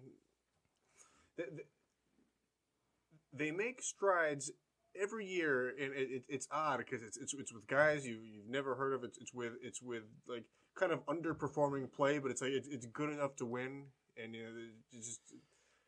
it's solid hardcore baseball for Oakland. If that is at all a sentence, if that's a thing. For me, what it comes down to, I think it's this flash in the pan thing that I will call what Oakland Athletics baseball is won't be enough. I think Tampa. Can we get the matchup? Who's presumably going to be Mass? It's going to be Charlie Morton. I know that. I just don't know who's pitching for the A's. So Charlie Morton versus Mass will give it in a second, and I think that's enough. I think we're looking at a very low scoring game. I think we're looking at a 2-0. That's my predictions would be 2-0. Tampa Bay holds on. I think it's just no flash. I think Oakland just they made it just like last year. They made it, and it's not enough. When the fuck do they play? Do we say Thursday? Wednesday. Wednesday is the new Thursday. I mean, if you haven't heard, but that's my prediction. I think Tampa Bay. I do think the A's win that game. So, you and I, we have different thought process. Could you care to elaborate? I think they have better offense. Sorry to interrupt. Currently, the A's pitcher has not been determined. Oh, well, that's kind of an interesting storyline. Charlie Morton is pitching for the Rays now. I mean, presumably by the time, when the show is done and when you guys are listening to it, there will be a starter named. But Souls brings up a point of, A's do have a good offense. Good lineup, good defense. They're deeper in that bullpen. I just think they're better overall team. I think they get it done. And Tampa, 3-1. Nothing crazy. And Tampa really, the strength of Tampa is the starting rotation. That's what really is the hallmark of that team. And but we're talking about a 1-game series, and that's the difference. And that's a very interesting point that Kyle is making. I just feel that if it does come down to that one, that hey, Charlie Morton has to go deep in this game. It has to go. We'll say he's got to go 6 innings. He has to at least give him 6. He's got to go 6, and that somebody in the Tampa A's could kind of use a starter for 2 or 3 innings, and then get into that bullpen. Carry him. Right. So it's exciting. I think. I'm sorry, Master. Were you going to say something? I was going to say. I think for a viewer, I think we're going to see a more exciting game from the AL than the NL. But that is to be determined. Another perfect game. Back to back. Could you imagine that? Matt, you want to say something first? Not relating to that at all. It was going to be another conversation about baseball. Oh, well, I mean, you guys want to give a quick prediction, and then we'll move on to what you want to say? Mass? I'm going to go 6-3 in favor of the A's. The A's, moving on. 4-2 Tampa. 5-0 Tampa. Perfect game, Charlie Martin? No hitter though. All right. Arizona, fuck him.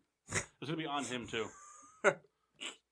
He's going to botch a basic grounder. Souls?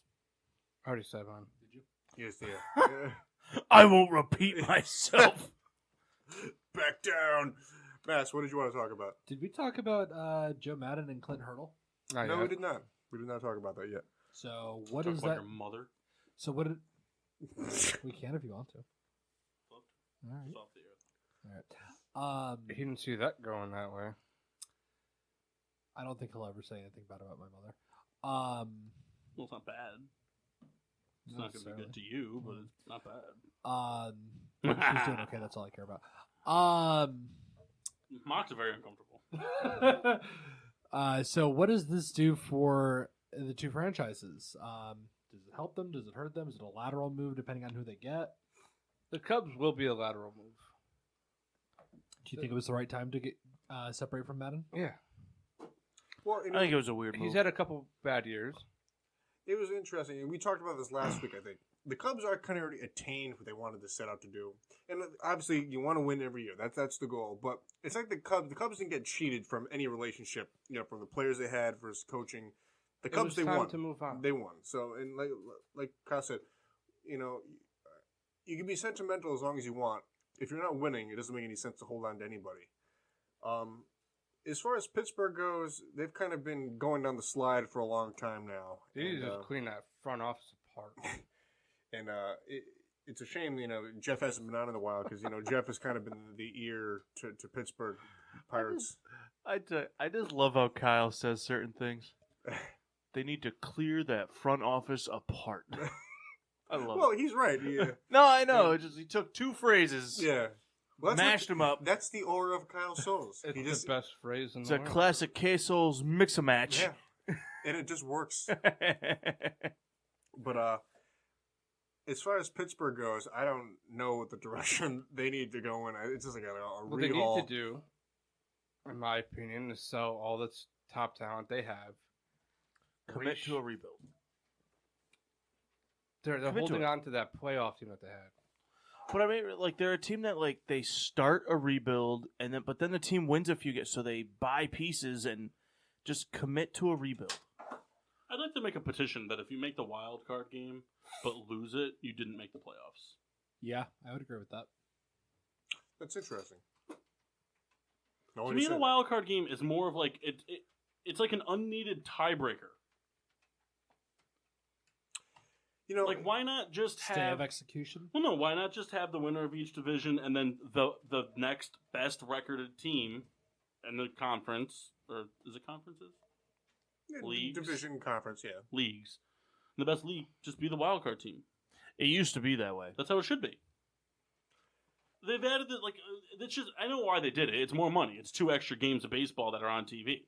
And because they're playoffs, advertisements are wicked up high. Ticket sales are through the roof, more merchandise, blah, blah, blah, blah, blah. I get all that. Don't get me wrong. I understand it. But I just think it's dumb. I think it's unneeded. Well, it's interesting. You say it used to be without. There was no wild card for a very long time. And I guess I think it would make more sense if there was more closer endings in seasons where people have very, very, very similar records, on the broad, versus, what they have in their conference and so on and so forth. That would make sense to me to hold a wild card, but it's not close. So the 2 wild card teams that make it out of the NFL, they immediately go in to play division winners in the playoffs. That's they go right in there. It's like you have these 2 wild cards. It's like, okay, we're going to play each other, and then the winner of us is going to go play in the in the tournament portion of the playoffs. This doesn't make any sense. Yeah. I get it. I understand. I think that they should either do away with it or make it a best of 3. A 3-game series.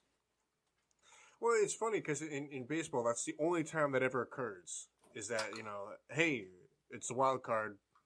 Now it's only one time. When every other series you play in the regular season is 3 or 4. It is an interesting. I kind of like that they put that do or die aspect in the MLB, even in such a small capacity. I kind of like it. It is fun, but it makes it. You think then, well, how come the rest of the playoffs aren't as significant?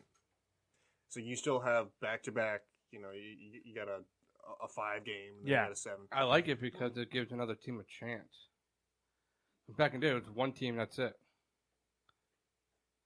Well, now it's like other the teams 2 have teams that fought and clawed to get there, and blah blah blah. It's like you get the do or die thing, where it's like, all right, this is your chance to get 9 innings, and it's like, but don't worry, in the World Series, the actual games that matter, you get 3 fuck ups. You get 3 fuck ups. That's what you get. Yeah.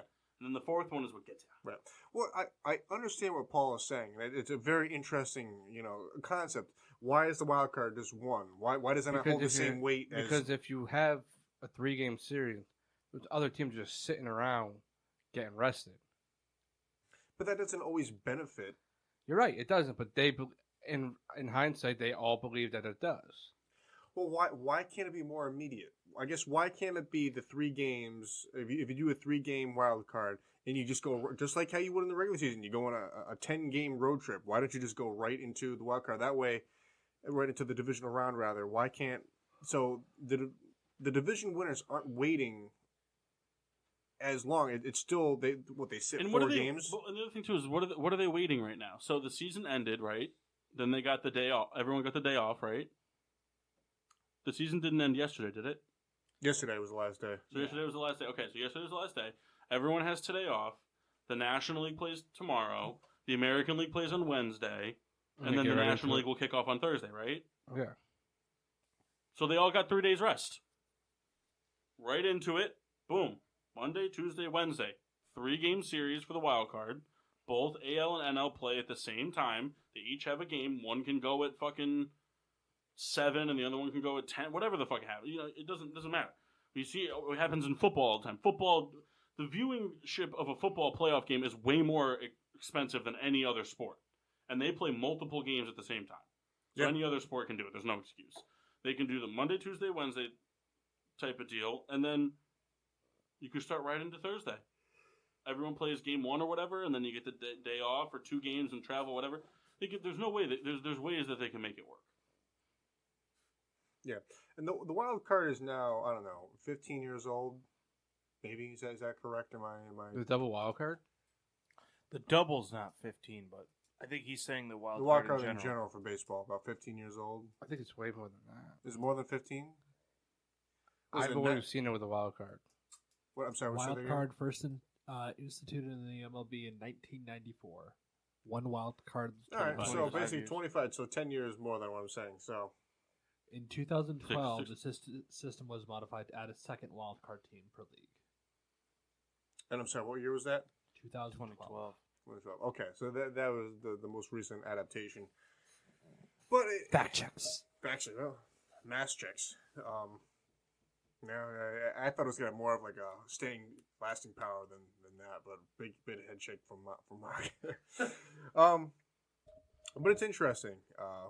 We'll see. I mean, definitely people will be tuned in, and by the time we're back on next Monday, we'll kind of the games will be kind of underway. The visual series. Do we want to do brackets for? We can do brackets if you guys want. It's something we have to do like right now. We'd have to kind of pull someone up. But if you guys want to do a mask, you can type it on the computer. But it has to be kind of a group decision here. Also, how are we doing on that mini keg there? I mean, you guys tell me. You guys I want to make sure everyone has their share. We'll go to break. We'll talk about it off the air. We'll come back. So yeah, we're gonna go to break. We're gonna get the mini keg going if anybody wants any more. We got plenty here. It's still cold in here, and then we got the rest of our samples coming through. What did you guys think of the samples, by the way? Second round. This second one I liked a lot. Yeah, this is very good. Yeah, it's Thomas Hooker. I hope it is. Give it a 7 out of 10. Funny. I have a feeling the hooker was the first one. Isn't that bad? I thought this one might be an import. You know, You taste that German yeast. Yeast. my prediction is I think this second one was an American one. That's me my prediction, but I liked it a lot. The German yeast. Like that? No. Get the local fuck yourselves. Excellent. We'll be back and start the third hour with the third sample. We'll do the fourth one halfway through it, and we'll finish off with the fifth one, and then we'll reveal what they were. And then I don't know what the hell we're going to talk about in the third hour. It's kind of been a hodgepodge of shit. We'll make it work, though. We'll make a game. We'll do something fun. Yeah. We got to spin the wheel to find the fantasy teams. We do. Unfortunately, the fantasy score updates, I'm hoping that this game starts chugging along a little quicker because, Souls decided to be the homer and picking the entire Steelers team for his fantasy team. So I have to wait till this game's over to actually give updates. Well, we have pick'ems. We can go over pick'ems and the GSWD stuff. I don't really want to do that, but so Kendall's like, football, just football. I love it. All of the football, all of the I time. can't wait for the NFL to not exist anymore. It's gonna be great. Anyway, because then we can start having 162 game NHL seasons. But yeah, we'll be back in about 5 minutes live here on Spreaker. Spreaker. Nice. And now, back to getting sports with Drunk on the PPRN Radio Network. Welcome back to Getting Sports with Drunk. I'm your host, Cupcake the Riddler, and I'm joined by arguing assholes, pouring assholes, and Kendall assholes. Thank you. No. I just like pushing the buttons. Yeah. Well, it's just like, this is the thing that I knew was going to happen. I knew the Steelers weren't going to lose to the Bengals. And, but it's like, we're just going to listen to Kyle all week now. Kyle's going to be like, Bob, I told you, big. They're only a game behind. We handle our business now. We beat the Ravens, and then the Browns lose, and we're good. Yeah. That's all I'm going to hear all week. Verbatim. Excited for it? You're not going to see me all week, so you're good. Oh, you're going to call him. Why am I not going to see you all week? Tomorrow work softball, Wednesday work, Thursday softball, practice Friday, softball. Friday work. I'll see you Friday. No, you won't. I won't be here Friday. All right. I'll be in Prospect on Friday. Me too. Nope. I'm going to be in the library. Can you give me free booze for my wedding? Mass. No. She didn't work at the wedding place. He works at the booze We can bring place. booze in. You know, that was the most observant thing Kyle has ever said. Can you really? Yeah. What place allows that? Woodwinds. Wait, if this is the case, dude, I'm bringing so many nips. No. Well, you can Really? bring So, nips. really so have they a have an choice. open bar, Sure I do. Yes. and you can bring outside booze? If we tell them ahead of time what we're bringing, yes. Oh, Wow. you have to tell them. That's usually, super frowned upon. So, bunch of nips, right? Yeah, we can say to them, hey, we have these cases because we want this to be here to be served. I mean, you can sneak Oh, nips in at the anywhere. bar. Yeah. Oh, okay. All right. And What I mean is, when I can't my just walk in wedding with is a gonna 30-pack and throw it on my table. my wedding These is are gonna have- mine. No. My wedding's going to have no booze at all, but I am going to have an open filet mignon bar with all-you-can-eat cocktail shrimp. Can I tell you, I was about to say, well, then I'm not going. But that changed. I'm actually going twice. Shut up, filet mignon bar. I'm going to lose all the weight for my wedding, then put it all back on so my stomach's big enough to be able to eat that. Do a real yo-yo situation. I'm gonna have a mac and cheese bar, a taco bar. I'm gonna have a out of the can Chef Boyardee bar. Would you like me to open it for you, sir? Grab and go, Chef speaking of, Boyardee. this is sports related because it's game day snacksing. Have you guys seen the new Tostino's snacks that came out? I have not. Have you guys? Hey, Oh my god, I need to find these. I mean, I don't know if the Stop and Shop in So, New did you Haven. say Totinos or Tostitos? Tostitos. Totinos, I don't know. listen, you Well, sound they're, like they're you were two like, different brands. I just want to know which way we're One going. of them is Merger pizza rolls. situation. One of them is chips. That's The one what I that mean. makes- The one that makes the pizza rolls. So Totinos. like you sound like you were promoting it. Not a sponsor. No, they're sponsored. Not a sponsor. We're big time now. Brought to you by. Hey, what was the name of that pizza Brought brand? to you by It was in a Scores. yellow box and it was pretty gross. Oh, California. No. I don't know if The it's made breakfast anymore. pizza near Kendall's house. It was a cartoon like fat Italian guy, something Tony. Tony's. No, damn. Man, I have to. I Kendall, remember. remind me after the game. I remember the Remember, commercials. remember me after the show. I have to show you the new thing that the Bears posted. They posted a video where it's like the Bears get a sack, and then it's a close up of the Jack Nicholson smiling, nodding face. Yes. We see that like anytime Jeff texts. I think we might have tapped this one out. Oh no. Oh, it was Save it. just Tony's. So I was right. Apologize. I said Tony's. No. You repeated it. You said Tony or something. I said Tony's. Yep, that's the guy I remember. He had a tomato for a hat. Oh yeah, I forgot. It was like it was because when you said yellow, I was thinking of the California Pizza That's Kitchen what I was yellow. thinking too. But those were like that, like orangey yellow. How long did it take him to do this?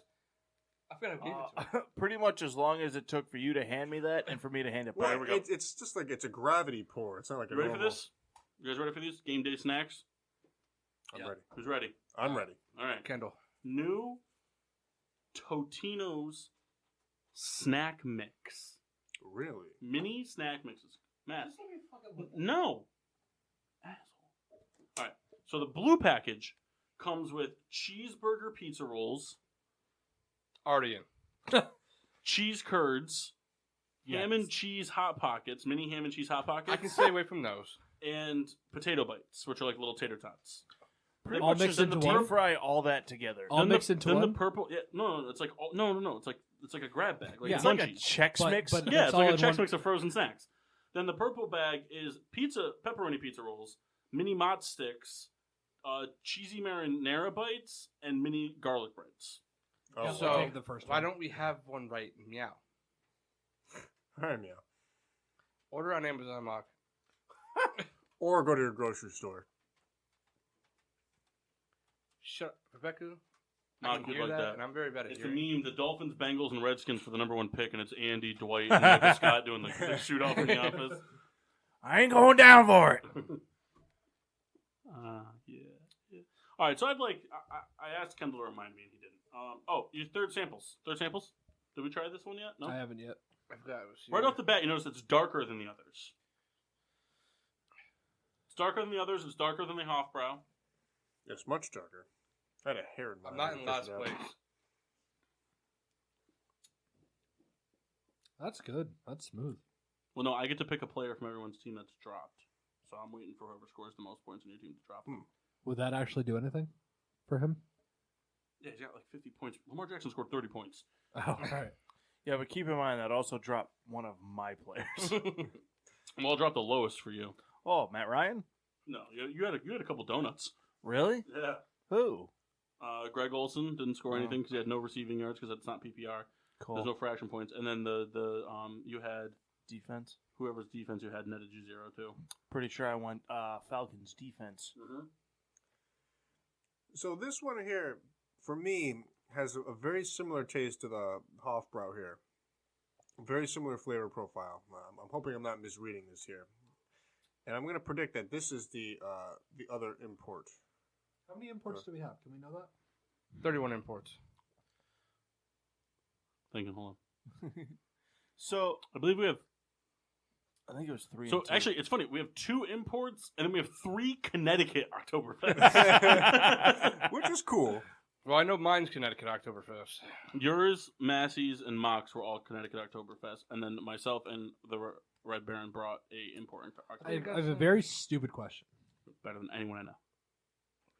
Like, better stupid question than Just anybody? go. Pumpkin beer. Considered Oktoberfest? No. No, Oktoberfest is considered Oktoberfest. I- Pumpkin beer has one place, and it's down the drain. Yeah. You know, it's funny. Before you got here, we're like, he's going to bring a pumpkin beer. No, I was very careful not to. Because they're all terrible. They're all just terrible. Not So- all of them. All of them. Jacko Traveler was pretty all of It's them. even worse. That's a pumpkin shandy, which doesn't make any sense because they don't juice pumpkins. In the Harry Potter world, you have the pumpkin shandy. They're terrible. Listen, I Hot had butter rum Shipyard- with pumpkin shandy. Oh, I had God. Shipyard for my first time ever with him, and I think I almost threw up. What did Jacko you drink Traveler was Shipyard pretty with good. me? It was at a birthday party. Uncle Vinny had it. I was saying, because I've never bought that. It seems like many moons ago that was. No, it was last year. Oh wow. I think this was when Kyle got drunk and tried to jump the side of the pool, You know what and we had to talk him out of it. You know, Yeah, that was it. the worst beer, pumpkin beer that's ever been made, though, was by Southern Tier. It was called the Witch and Warlock. It was a dark imperial pumpkin porter brewed with white chocolate, ancho chilies, fresh lime juice, and sardines. What the fuck? Seems like a roll of It a sounds- dice. For a on second, that. the way Mock was moving himself, he was like, I gotta get out of here.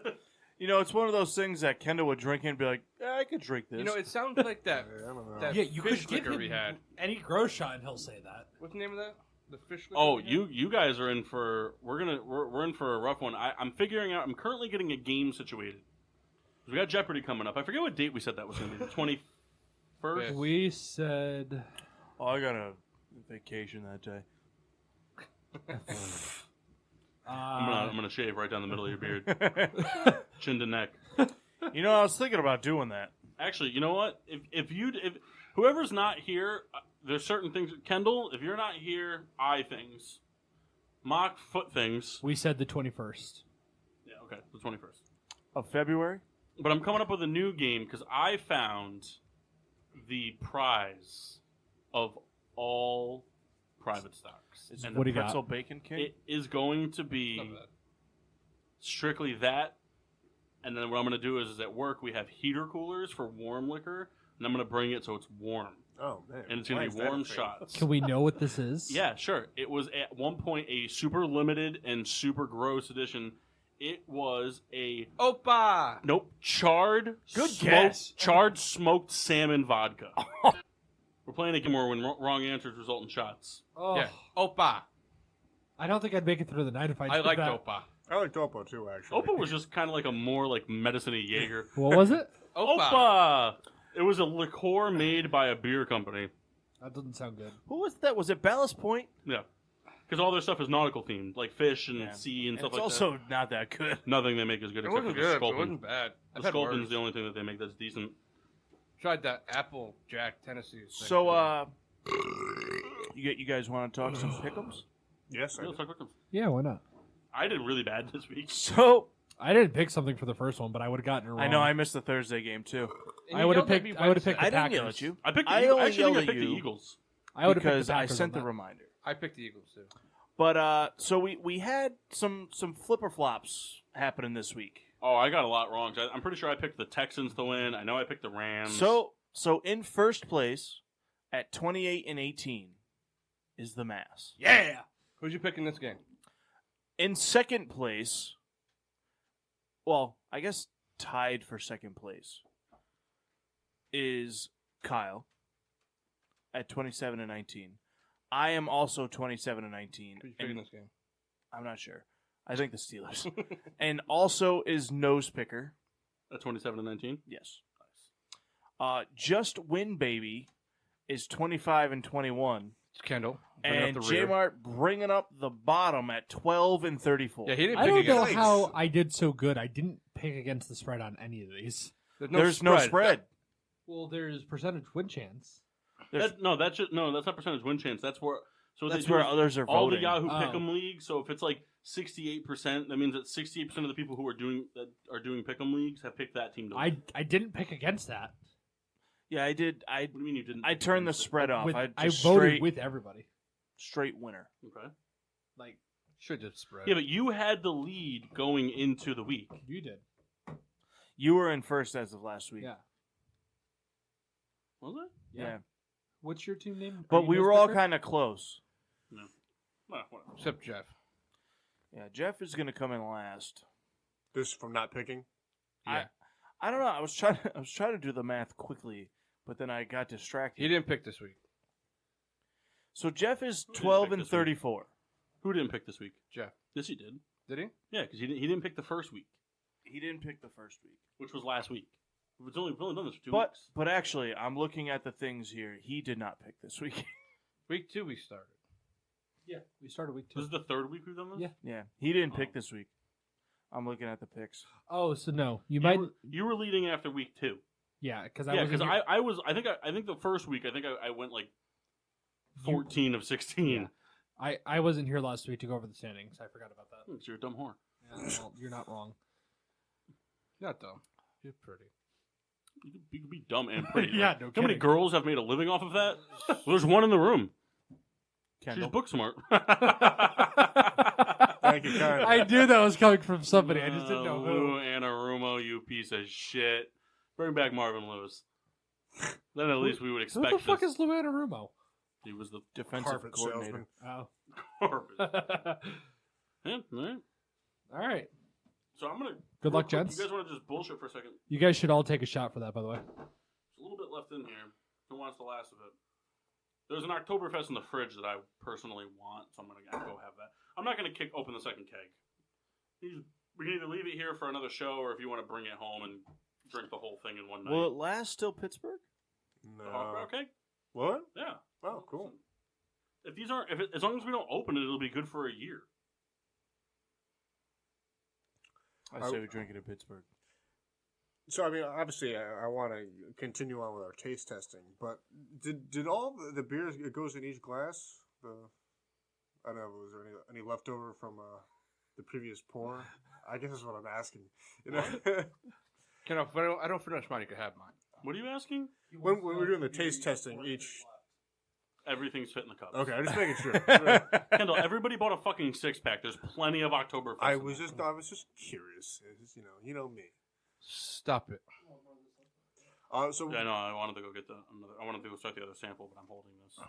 for we're gonna do. Don't tip it too far because there's some beer on the top. There, you see it? Post show. We're gonna do the Stein holding thing. Oh shit! We have to open the second can. Well, no, we have the additional beer. Does it matter if Oh, yeah. we'll just do the. It's funny. So I'm probably just gonna leave this for that. Well, why? Well, because then it's easier. It's a whole other Stein he has to drink. Yeah, it do. Listen, we all don't get a chauffeur every week. You can hire one. Yeah, Kendall. Yeah, really, Kyle? You know, it's having your back and you turn it to me. Bit the hand that feeds you.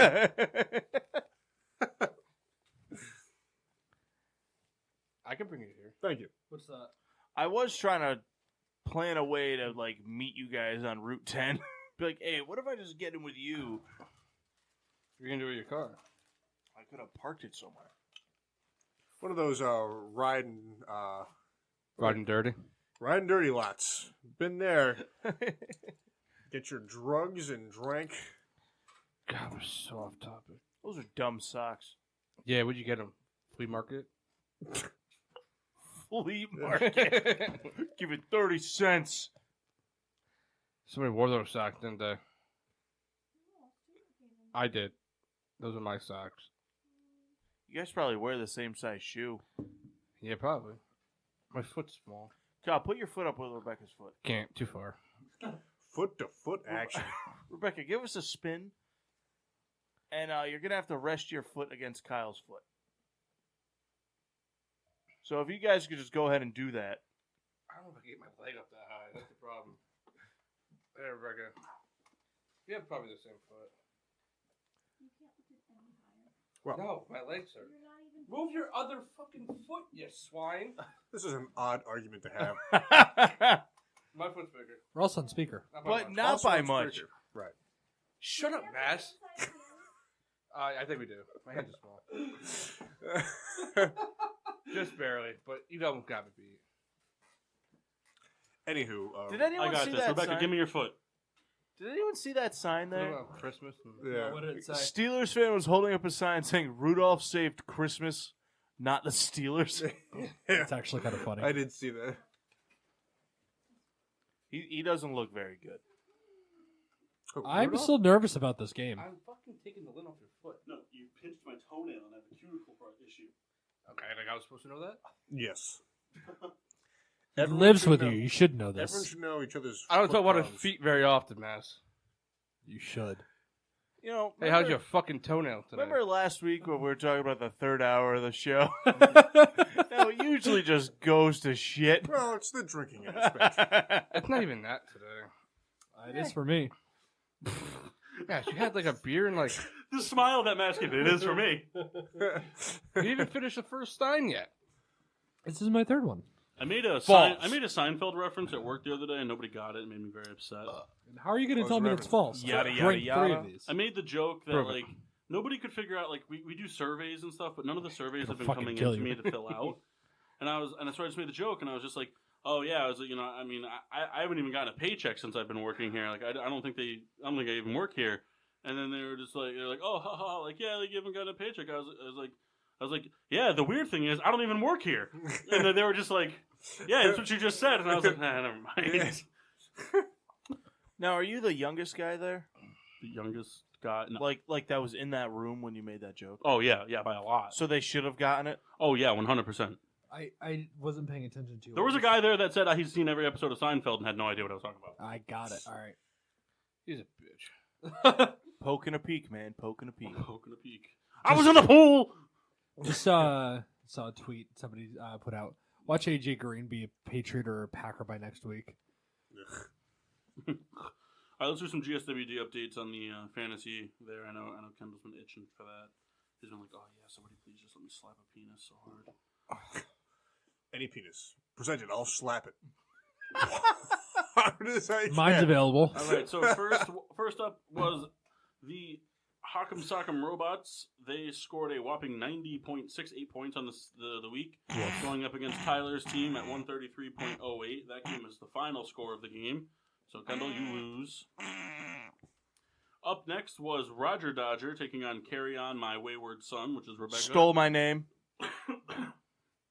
He's currently losing 129 to 130.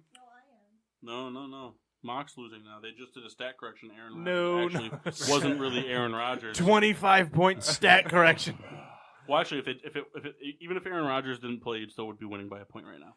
Yeah, at one point I was beating her by like 95 points. Well, New England's defense really helped. And he didn't even start Sutton. Nope. Good for you. Up next was the Geis is Loose B beating Chris's team 127 to 112. Once again, Jeff showing that Kyle's the best thing that's ever happened to him in terms of drafting. Chris's team is trailing by a 15-point margin, but he has Pittsburgh's defense going, so there is a chance. Not a good one, but a chance.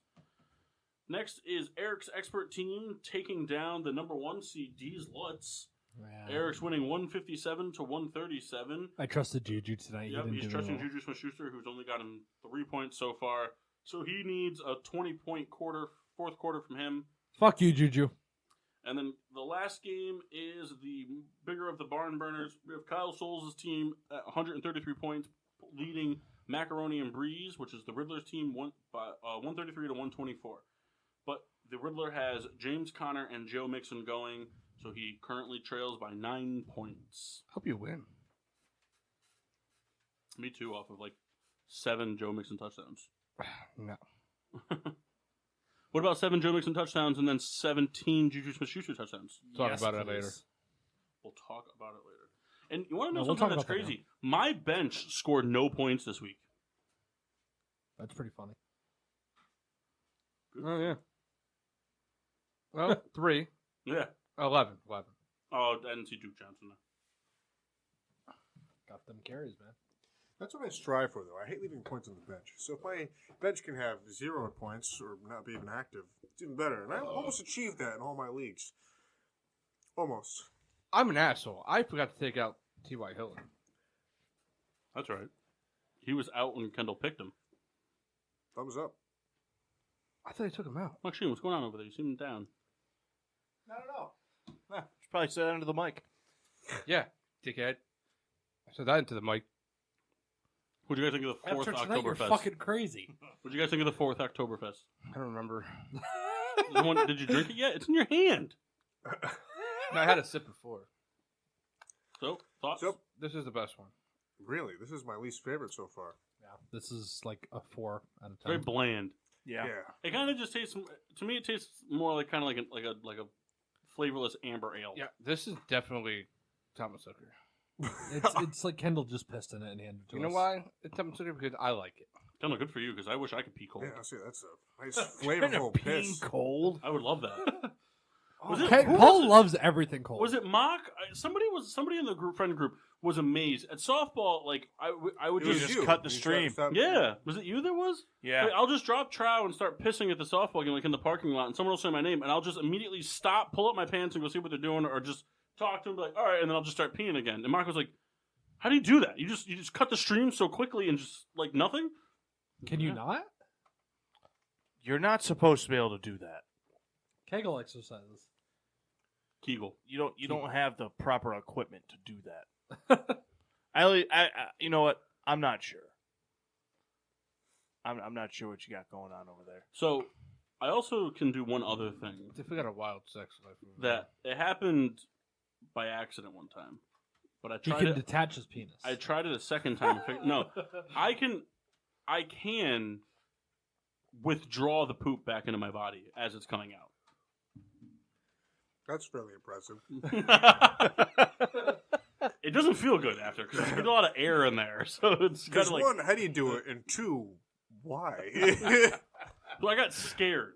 I was like 17, and someone burst in on me shitting. So what had happened? So this is what had happened. So here what happened. This is what happened. I was going to the bathroom. Reminder, GSWD is a sports podcast. That's right. Go to the Not bathroom. in hour 3. Let's go to the bathroom. And it was in a very cramped spot. Literally. No. Like it was like the toilet was like not positioned for large. Where were you? I was at a friend's house, All right. and the toilet was snug between the tub and the Sure, I counter. follow. So in order for me to We've all do been this, there. I had to pee, right? Because I had thick thighs and I'm a fat guy. So I had to pee first, and then I had to pull up the jewels and keep them tucked up on top of my thighs and sit legs squished together to fit on the toilet. And someone came in to open the door, and I got scared because I'm like holding my dick above my legs while I'm shitting. So I was like, oh, and I got scared, and I sucked the poop back up inside of me. Was it a pleasant experience? Can I tell you? I kind of stopped listening for a minute. And I pop back into where my legs are tight. I mean, this is an amazing thing happening because I think of how many times I've stooled, and that has never crossed my mind. I've never heard it phrased pull- stooled before. Then you haven't been hanging out with Kendall enough. To pull the equipment and put it above your legs, that is amazing. I gotta get this out of the way. That never would have crossed my mind to do something like that. I've had to do it before. Oh man, God. I've never had the poop go back into my body, but I've had to take the equipment out and just hold it He's up just to dry. put it back in his body. By force. Well, that's a sample of if you're into our other podcasts. Getting poop with everything. They even wrote a book about it. Everybody poops. That's right. Actually, I owned that book. You don't. I own it. Oh my god. God, you know. Rebecca, you're getting married. Everything you guys share. Is this a testimonial or like a deposition? What Like, kind of- my goodness. Call off the marriage. You got the other one. You know what? Kendall. It's off. Kendall, I'm now proposing to you. What do you say? I say I'm in. All right. You know, I'm kind of Joe's. Mach? Join us next Monday when we have a wedding. The GSWD marriage. This one to be officiated by Bernie Kosar. Nice reference, by the way. I like that. Browns quarterback and the Super Bowl champion with the Cowboys. If you guys listening and keeping score at home, Prove it. Wikipedia will do that just fine. Mass actually has some high life promised to me at his house. That's true. I do. I gotta watch football. But the last time I was there, my starting fantasy quarterback went down for the season last year. It was Jimmy Garoppolo. It was. So I'm very. It was who? You were over in week 4? I don't remember you being over that Yeah, early. Paul and I were both there. So I'm very hesitant to go watch football there with Who's fantasy. starting? Well, I'm a Carson Wentz guy now. Oh yeah, don't come over the house. He's But, he's one bad snap away from breaking in half like a twig. Garoppolo is on my bench, hence the name Garoppolo's Pizza. You should start him next week and come over. See what happens. That would hold fairly true to last season, you know. You should definitely come over. He's off his bye this week, so it's okay. It's true. Who? Sam Darnold? Yes, exactly what we were talking about. Riddler here has provided us with our 5th sample, and Riddler has started a new, beer of his own. Oh yeah, I dived into the spot in Oktoberfest. I also forgot to mention he gave. By the We way, Joe had that Madden's last going to the Angels. Thought I should say that. What? All right, so back to football. Joe Madden's going to the Angels. This is actually pretty good. I like this. Oh yeah, we'll just round out the samples. No Yeah. one- It's good. It's Why very does every smooth. NFL team do this stupid play? What? Which one? Where like the slot receiver comes across and the quarterback does this little like pop pass. Every team runs it. It's the new thing. Forward pitch. We Why? made Who'd they do that to? The Steelers have run the play 17 times tonight, and the Bengals just did it. To who though? I'm not sure. Was it to Joe Mixon? No. So it's not super flavorful, but it's very smooth. Yeah, It's I like this it's a a lot. very easy drink. Is that the citrus hooker. or orange that I taste? It's marzipan. Classic marzipan. It's MSG. Coriander. If you're into coriander, we found a thing for you. Juniper. Just throwing out these No, it's actually Juniper berries. it's actually clove. clove. No. Garlic. You ever had a nice garlic ale? I'd try it just for how much I'd hate it. You don't like garlic? Riddler. I love garlic. Ah. I just don't think it'd be very good in beer form. Can I go Riddler. with Stein? What? You want that? You have to do the Steinhold anyway. Yeah. You still drink it. All right, What? everybody. What'd you say? What'd you say over there, Sil? You can still drink it. No, you have to do the Steinhold with it and then drink your beer after. I can't drink anymore right now. Oh, pass interference. Review it.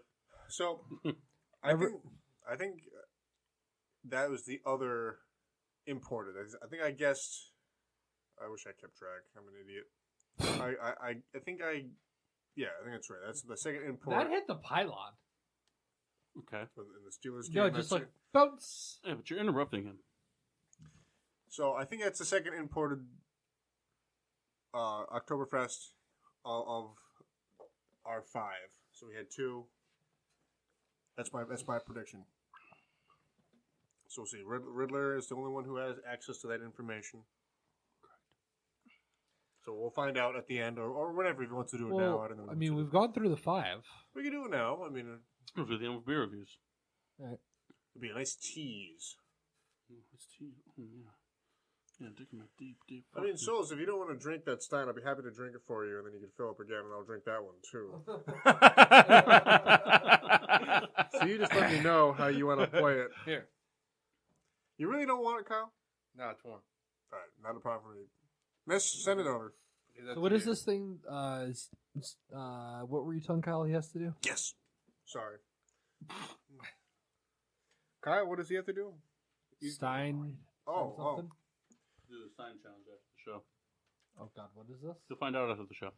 So I'll be Oh. It's filming. Rebecca's Unbutton your pants, Yeah, but Rebecca's gonna record it, and I'll explain the rules when we get to that. Anyway, so. Oh, it's true. I can participate. So I this was time. thinking. So we got a lot of fun stuff coming up. We got the Jeopardy episode's going to come up on the 21st. I would like to do fantasy baseball or fantasy basketball and hockey. You guys down for that? Okay. We'll figure out what we want to do. If we want it to just be us, if we want to do like a point total system. I think it has to be point because you can't really do head to head. You can do head to head. At least for basketball, you can. Oh, what do you do with the way the MLB one was? Your head to head for the week. Yeah. super annoying. Yeah, But I it's don't know. different. Less spots, and you're going to play who you have. You should get just as many spots. You want to send that back to Kyle? 10 Oh starting my. point guards. Nobody saw me do it. Would you just slam it? Yes, sir.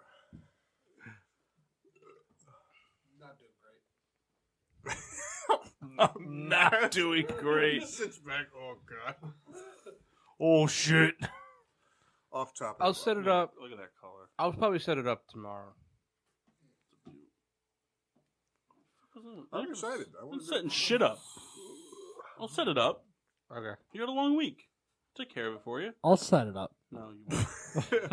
No, wait a minute, guys. I insist. I set it up. Hey, can you make passing a stat? We could actually do the draft Completed on the passes. show. Yeah, we do make passing a stat. It's called assists. Just so we No, know no, like no, if no, no. everybody's here. What? What? We could do the draft on the show. We can. Well, see, so this is what I was thinking. This should be good. I'd like to make it very interesting. I want to do the NBA and NHL draft simultaneous. Oh, that would be pretty I got one hilarious. phone. You have to switch back and forth in the app. No, we're gonna get the board. Oh, man. Get some live draft action going on. Let's do this. It's going to be a shit Here's- show either way. This is what I would like. If we do that, everyone's drafting their own players because I want to see people go up there looking for names. Where the looking fuck is for- Shaman Shofsky? Looking for Kolakoskinov. Where's the guy that's got 45 letters and no vowels in his last name? That's like half the league. In Russia. Just pick one. The SNL skit with Keenan Thompson and Chance the Rapper. Yeah. Did we do predictions for next week for NFL? We haven't really been doing that because we've been doing the pick'ems. All right, fair enough. It kind of supersedes the prediction. Yeah. Really wish I had Nick Chubb. I had Nick Chubb. You're not getting Nick Chubb. I'm sorry. Give you Three-way trade. Brandon Cooks 3-way. and Robert Woods for Nick Chubb. He has Brandon Cooks, Does and he? I have Robert Woods. Oh, I thought we were talking about I thought we were talking about the GSWD. league. No, I have him in the GSWD league. Oh, I have Brandon Cooks in one of the leagues. Very toad-like. I'm just fucking with you, man. I don't have those guys. Get out of here. Suck my fat cock. That's the team I am. Which one am I? Yahoo would never allow that. Well, I spelled cock with an 8. Cake. C-A-U-L-K. Caulk. The one above you. So, What? Personal foul. drunk mass on the play. Oh, that would be Hey, fun if we had like flags. Can with we 15 just kind of yards. throw a general service announcement out to NFL fans? Can we stop complaining no matter what refs do? I'm glad you said that because I asked a special friend of the show named the Red Baron to remind me of something, and he did not. I'd like to remind Paul that he wants to complain about the Saints fan base. Well, no. So Fuck the here's, Saints. Here's the point I want to make. So, and it kind of relates to that. So, like, last season we saw the big time, the no call pass interference. So then we have a game like the Giants-Redskins game where almost every single play was flagged. And people complain, like, where's the happy medium? So No flags. Let him play.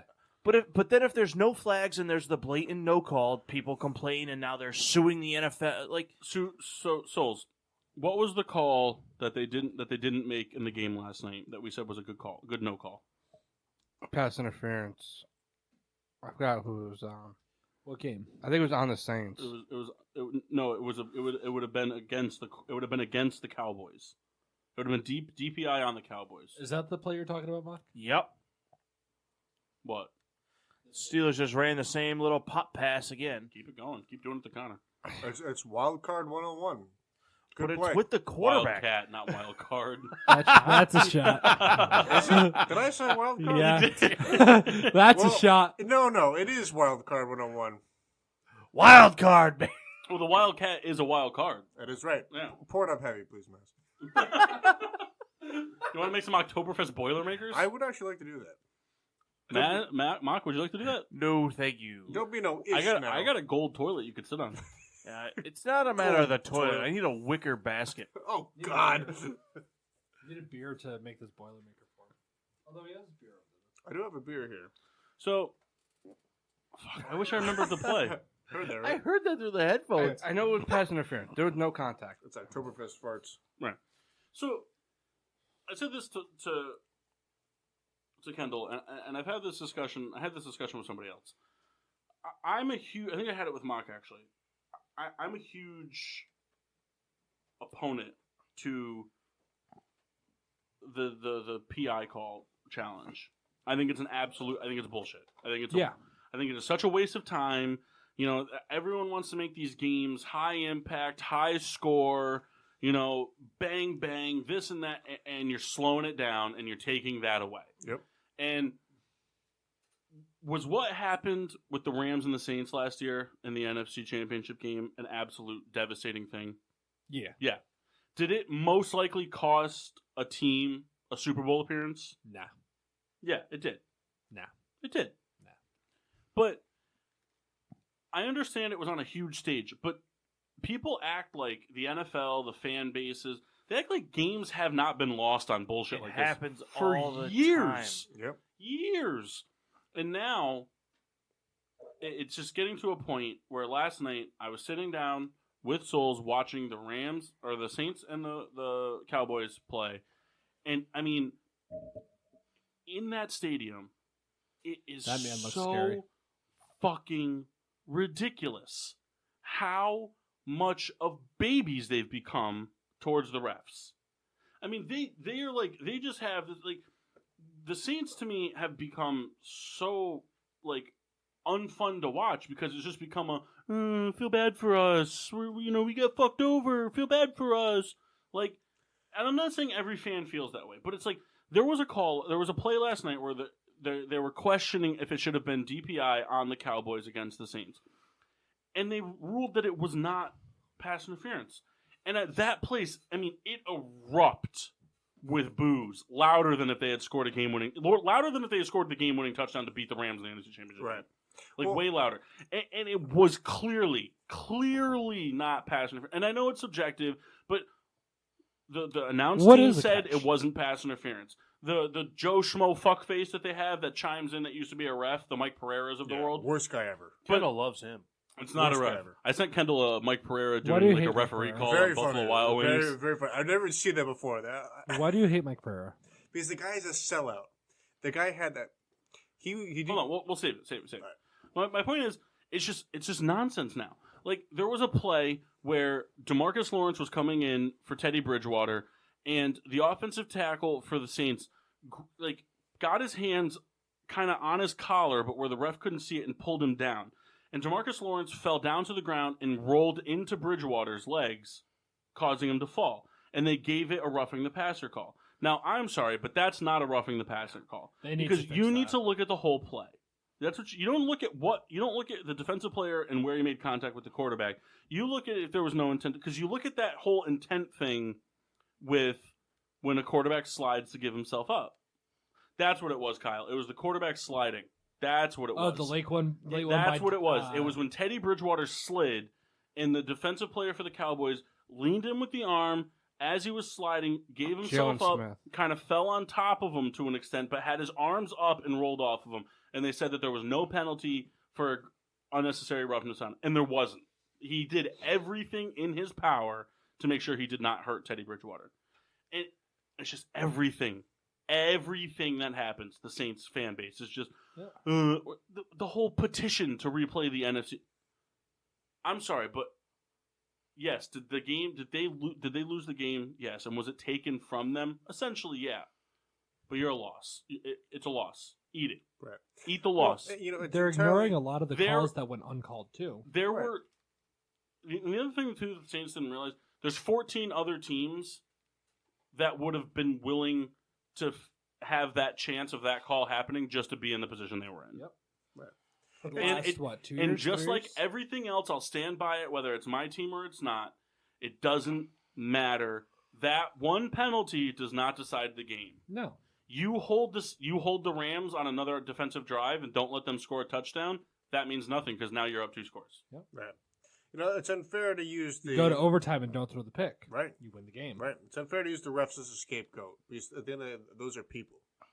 It's not a machine that knows every possible. And everyone thinks they can make the right call, and it's easy to be an armchair quarterback. I want to ask you guys a question. Well, hold on. Let Kendall.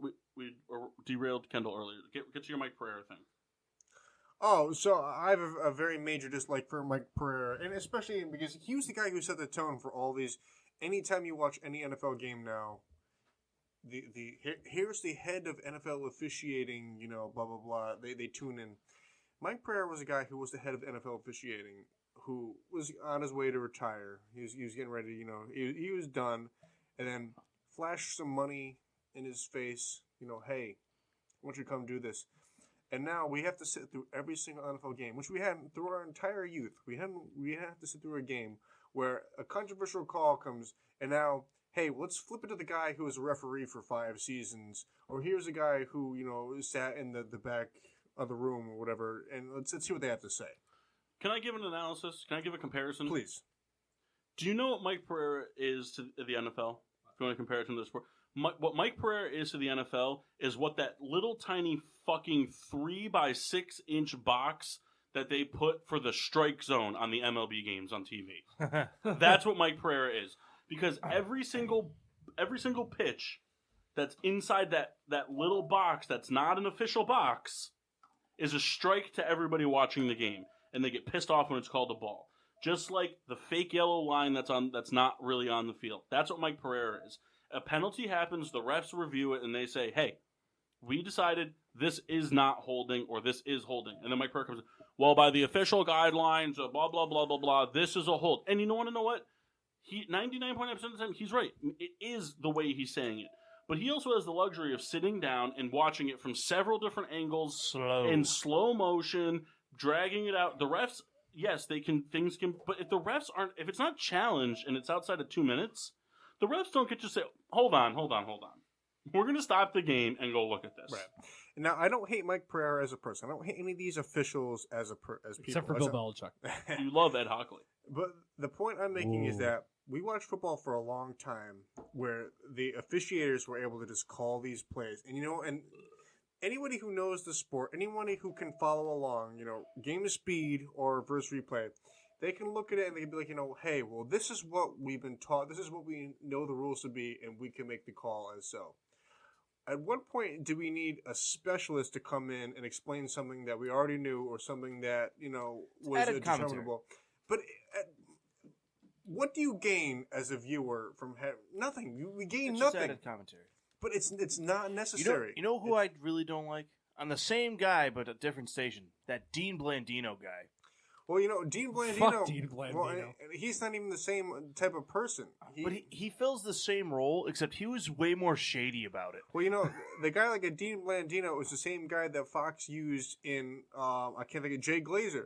That's the type of guy who's like, hey, I'm keeping you on tabs in anything that's current event NFL-wise during the game. Dean Blandino, I mean, I don't know the guy personally. I'm not here to, to crap on the guy, but I am. Fuck Dean Blandino. It's just a guy that, hey, how can we sprinkle along, what's going on current NFL-wise during the game? And it's not necessary. I don't care what he has to say. It doesn't matter. The side with Blandino is that when Mike Pereira took the job, that following season, Blandino was given like that head of NFL officiating, and he kind of used that to leverage. He never even served in that position. Well, right, and I guess that's right, and you're right, and this is what is a big, crime to that role for me. It's now like all these. It's. And I've said this to Riddler. I've said this to all you guys. Not on the show necessarily, but it's like, hey, you're a professional athlete, and then you retire. Then, hey, I got to find a TV role immediately. That's not necessary, and it's not a benefit to the viewer, and it's not the same. And it follows the same guidelines for these referees and stuff like that. Hey, you were in a role that was important to a league. You were in a spot that was important. You don't have to jump on behind a camera or grab a microphone. We don't need that. You're not a benefit. Yeah. If you were someone with great experience, someone who's done something for many years, then sure, perhaps that you aid something to this viewership as we are as sports fans. But I don't care that hey, you were on the sidelines as a line judge for 3 years, and then you worked your way up to sit in NFL officiating in New York and said that for another 3 years. You don't mean anything to me. You don't aid anything to the game. I don't care. The league any sports league is forever changing. You know, if you care about the sport so much and you want to complain about it, be up to date on what the sports changes are. Be familiar with the rules, and don't be an armchair quarterback. Don't be someone who's ready to criticize something you don't know anything about.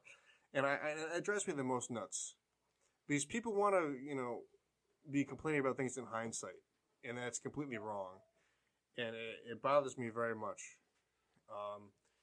So that's why I have such a big problem with the Mike Pereiras and all that, because if it mattered as much as it does to the fans, like we're seeing right now, as we're seeing in the not just the Saints fans, in any situation, as we're seeing as big of a deal as it is, then you know what? Familiarize yourself with the rules. All NFL fans, don't come in and look at stuff, in hindsight. Be prepared, for when the big decisions are made, and be able to make an informed decision. That's all I have to say about that. All right, let's move on. Let's get to some. Let's do some beer reviews. So first of all, let's go around real quick. What do you guys think about the Hofbrau, the mini keg? Excellent. Very good. So good. And it's funny. I really only have it once a year around this time. Well, you only get it once a year around this time. Well, be that as it may. There's that. Be that as it may. It's You so can good. get Hofbrau bottles year round, but you can't get the Right. mini I guess keg. is what I meant, but so good. Can you- Love it so much. Import it? Like, if you know Yeah, I'm sure you can. If you know the guy, his name is Mike Pereira. He's the head of import officiating. You meet him in the Hooters parking lot in Westport, Connecticut. I have to drive all Souls? the way to Westport? Actually, I don't think they even have It was very good. Hooters. I'm a big fan of Oktoberfest, so it was very good. Yeah. Well, I didn't think you'd really like it because I feel like you like those American style, like spicy Oktoberfest, like the Sam October and all that. Which I'm surprised wasn't on the show. I'm pretty happy about that. Yeah, me too. I thought somebody Mark? got it.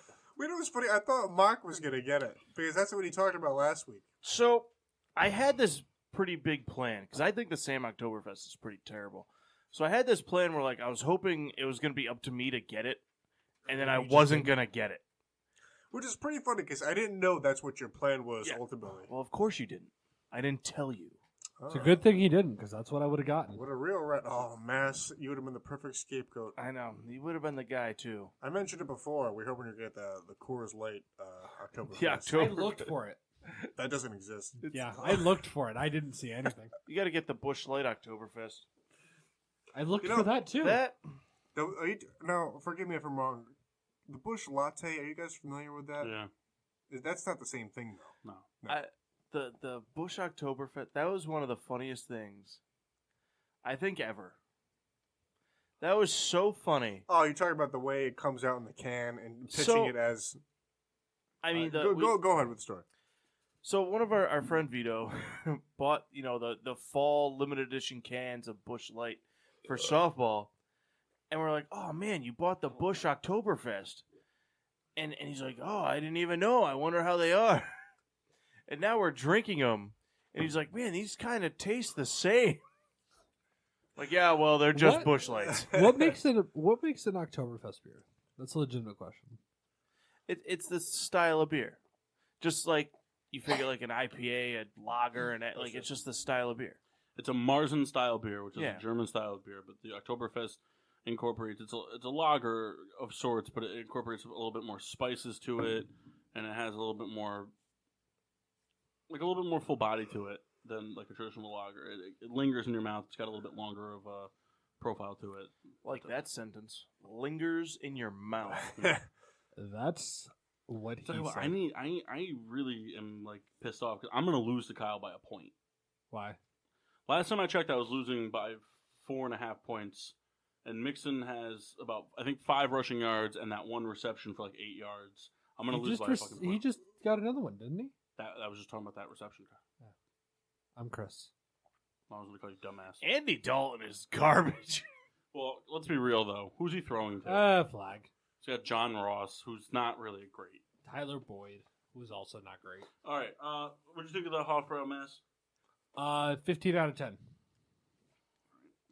That's like almost as bad as saying. Nah, very, very good. I enjoyed it quite a bit. It's my favorite Oktoberfest. It's just so good. I enjoyed it. It's quite a bit. authentic, that's what it is. It's And number one, somebody in my like myself who's had a bajillion beers, and the person, even though Kendall is an avid beer drinker and has had probably between him and Mach, I'd be close. If we could really sit down and dial it out at how many different beers each person's had, Kendall might be at the top just because he drinks so many more shitty beers. but I would tend to lean towards Mach being the more appreciative of this, the Hofbrau, just because he knows how different an American style of a European style beer is. Being a Czech fan, I agree with that. Czech pills, Mike Czech pills. Well, the first beer was the Warsteiner Oktoberfest, the beer Kendall brought, which is a authentic imported Das. Guy's a rat. Very tasty. Good on you, Souls. It kind of tastes like a guy with cheetah print glasses. Tastes like a guy with turtle shell. You mean turtle shell? Common misconception for. But it's from Warstein, Germany. It's an eats Oktoberfest. poop. It's one of the handful of authentic Oktoberfest that comes Only in at bulk work. into the States during this time of year. On to the second one. I think you guys all kind of thought this one was really good. Yep. You guys all really liked the second one, if I remember correctly. I think everyone kind of went towards the more American style route on this one. Yes. You liked the flavor. You thought it was pretty solid and whatnot. I think so. Yep, that was the Two Roads Oktoberfest. Yeah! The Morrison style lager from our. Well, we're still waiting on a callback for Two Roads. But from Two Roads here in Stratford, Connecticut. The was third also one was the one that you guys. This was the favorite around the group, I think. I don't know. Well, I think if I remember correctly, I think the third one. I don't think Kyle really liked it that much, and I don't think.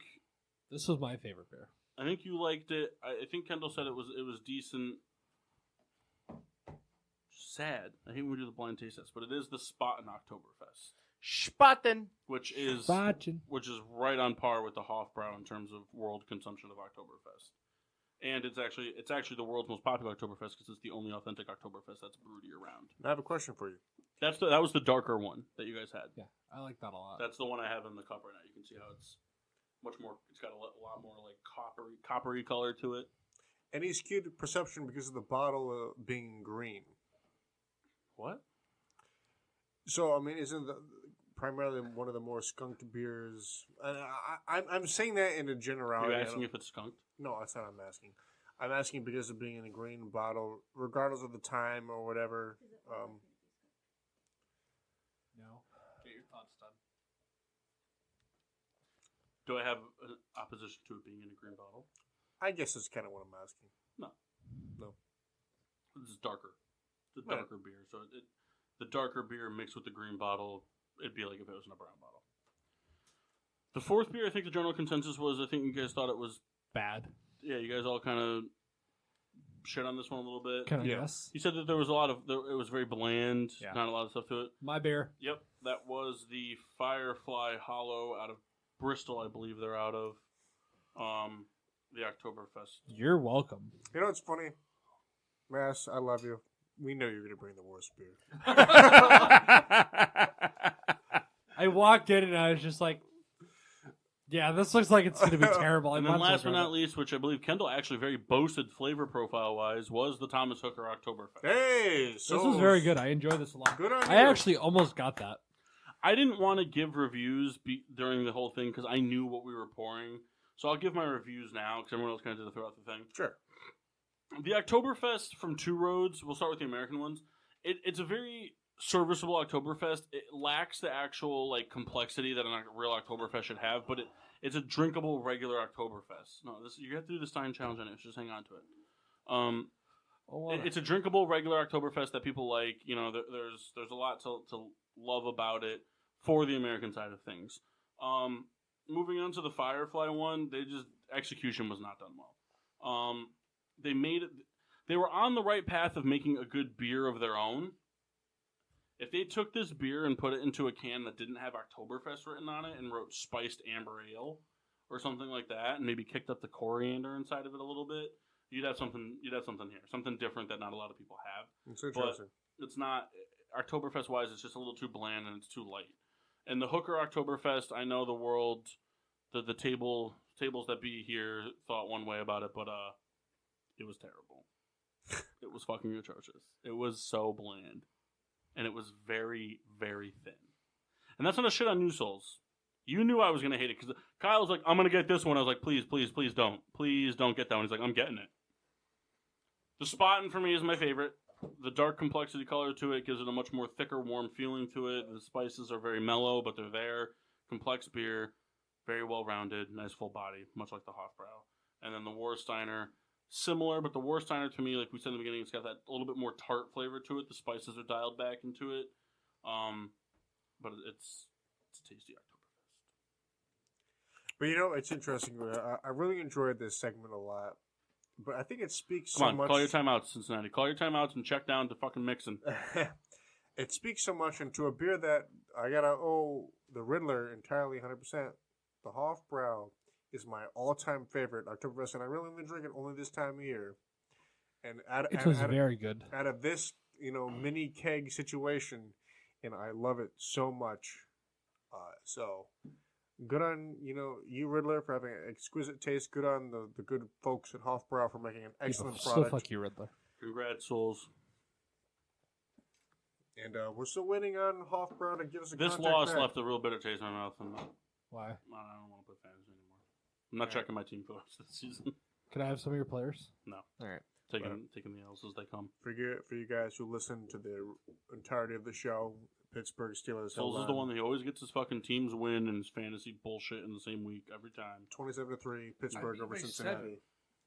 Yeah, Week 4. Bullshit. Thank goodness. Where can they find us on social media if they're interested in doing that, Machcine? Spreaker. You can find us on Facebook and Instagram at Getting Sports with Drunk. Also Spreaker. Twitter is GSWD _4. Bullshit! You guys want to play the fucking Dolphins this year? Yeah. Also Spreaker. But that's going to be a quality win. That's going to be a quality win this year. They'll lose that I one. hope so. Because they play down to their opponents. We know that. If they play down to the Dolphins level, it's going to be ugly. Be sure to subscribe on Podbean, iTunes, Google Play, iHeartRadio, and Spotify. You can find us on, Paul? Speaker. Yep. Be sure to check out all the other PPRN stuff. On Speaker. Wednesday night, you have the Peter Pino Show from 7:30 to 10:30. On Speaker. Red Baron and I will be on there this week. Yeah, Also Spreaker. Rita just kind of sits there and doesn't really talk. Yeah, it's kind of what she does everywhere she goes. Plays a lot of childish computer games. She's also going to be on Spreaker. Oh my though. God, she Where- plays that fucking The math one where she gets the questions wrong? with the Jumpstart. Maybe. Do you remember Jumpstart when we were Yeah, kids? It was third that grade. That was a good one with the Yeah, robot. Very, Yup. very similar. I played Jumpstart a lot as a kid. I played that one with the car. Putt putt. Putt plays. Yeah, I know what and you're then talking about. where's Carmen San Diego? Classic. Yeah, but I watched Rebecca play this game and got really easy addition questions wrong. No one It said would you pop were- up. It's like 7 plus 2, and it gives you 14. the number. And No she one said wouldn't she say. Yeah, mostly the narcotics that she does during the program. No one but- said she was a good teacher. She's just a teacher. Can we talk about something in the middle of this since we already got off topic? Before yesterday's game, the Redskins partnered with United Way and vowed to donate 100 meals for every touchdown the team scored. They scored 0 touchdowns. So they're going to donate 1 meal? They're not going to donate anything. But I mean, like, that was their. We're going to donate 1? 100. Oh, okay. I was going to say, even if you scored 6 touchdowns, I'd be like, all right, here's 6 meals. I think I saw somewhere that Serena and Venus Williams bought the part of the Dolphins.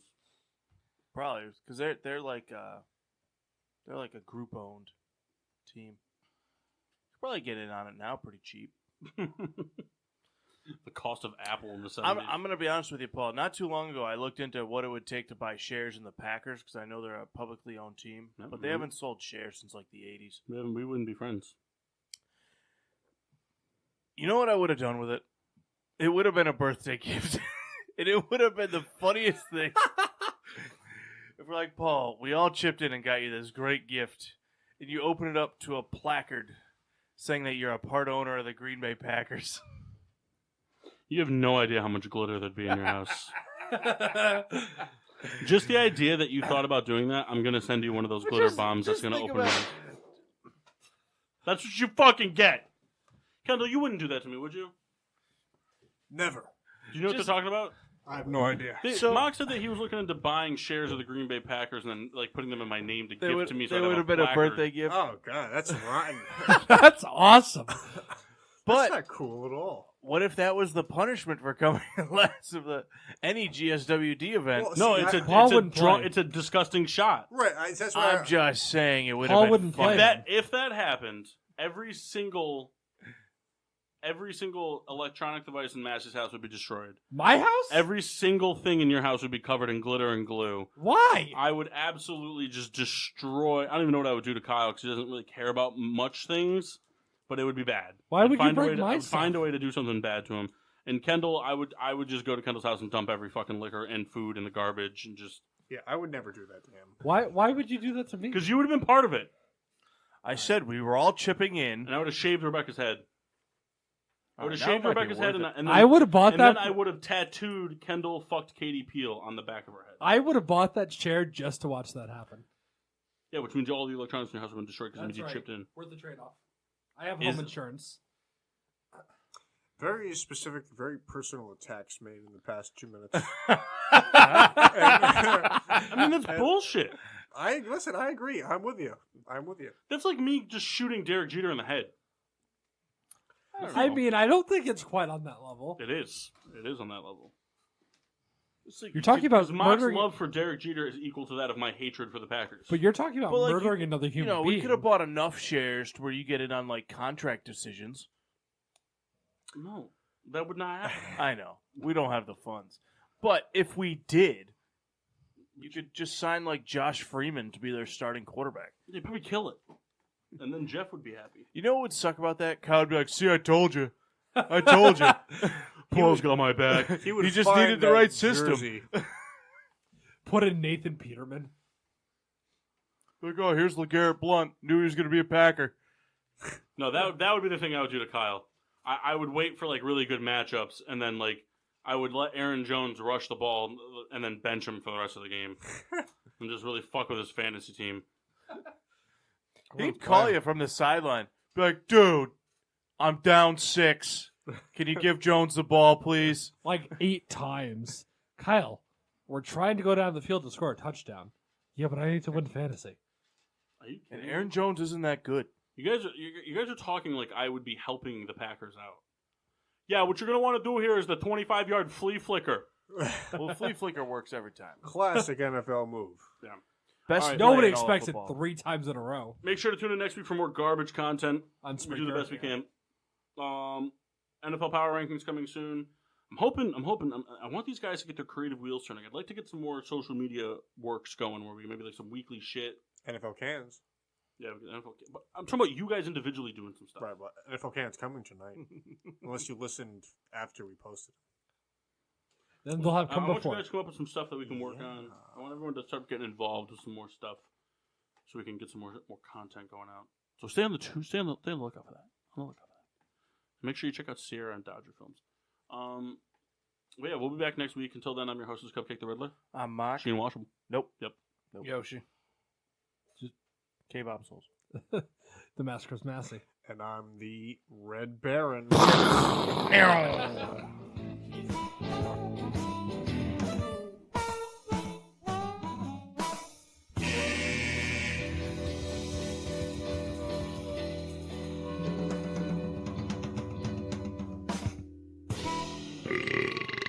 Yeah.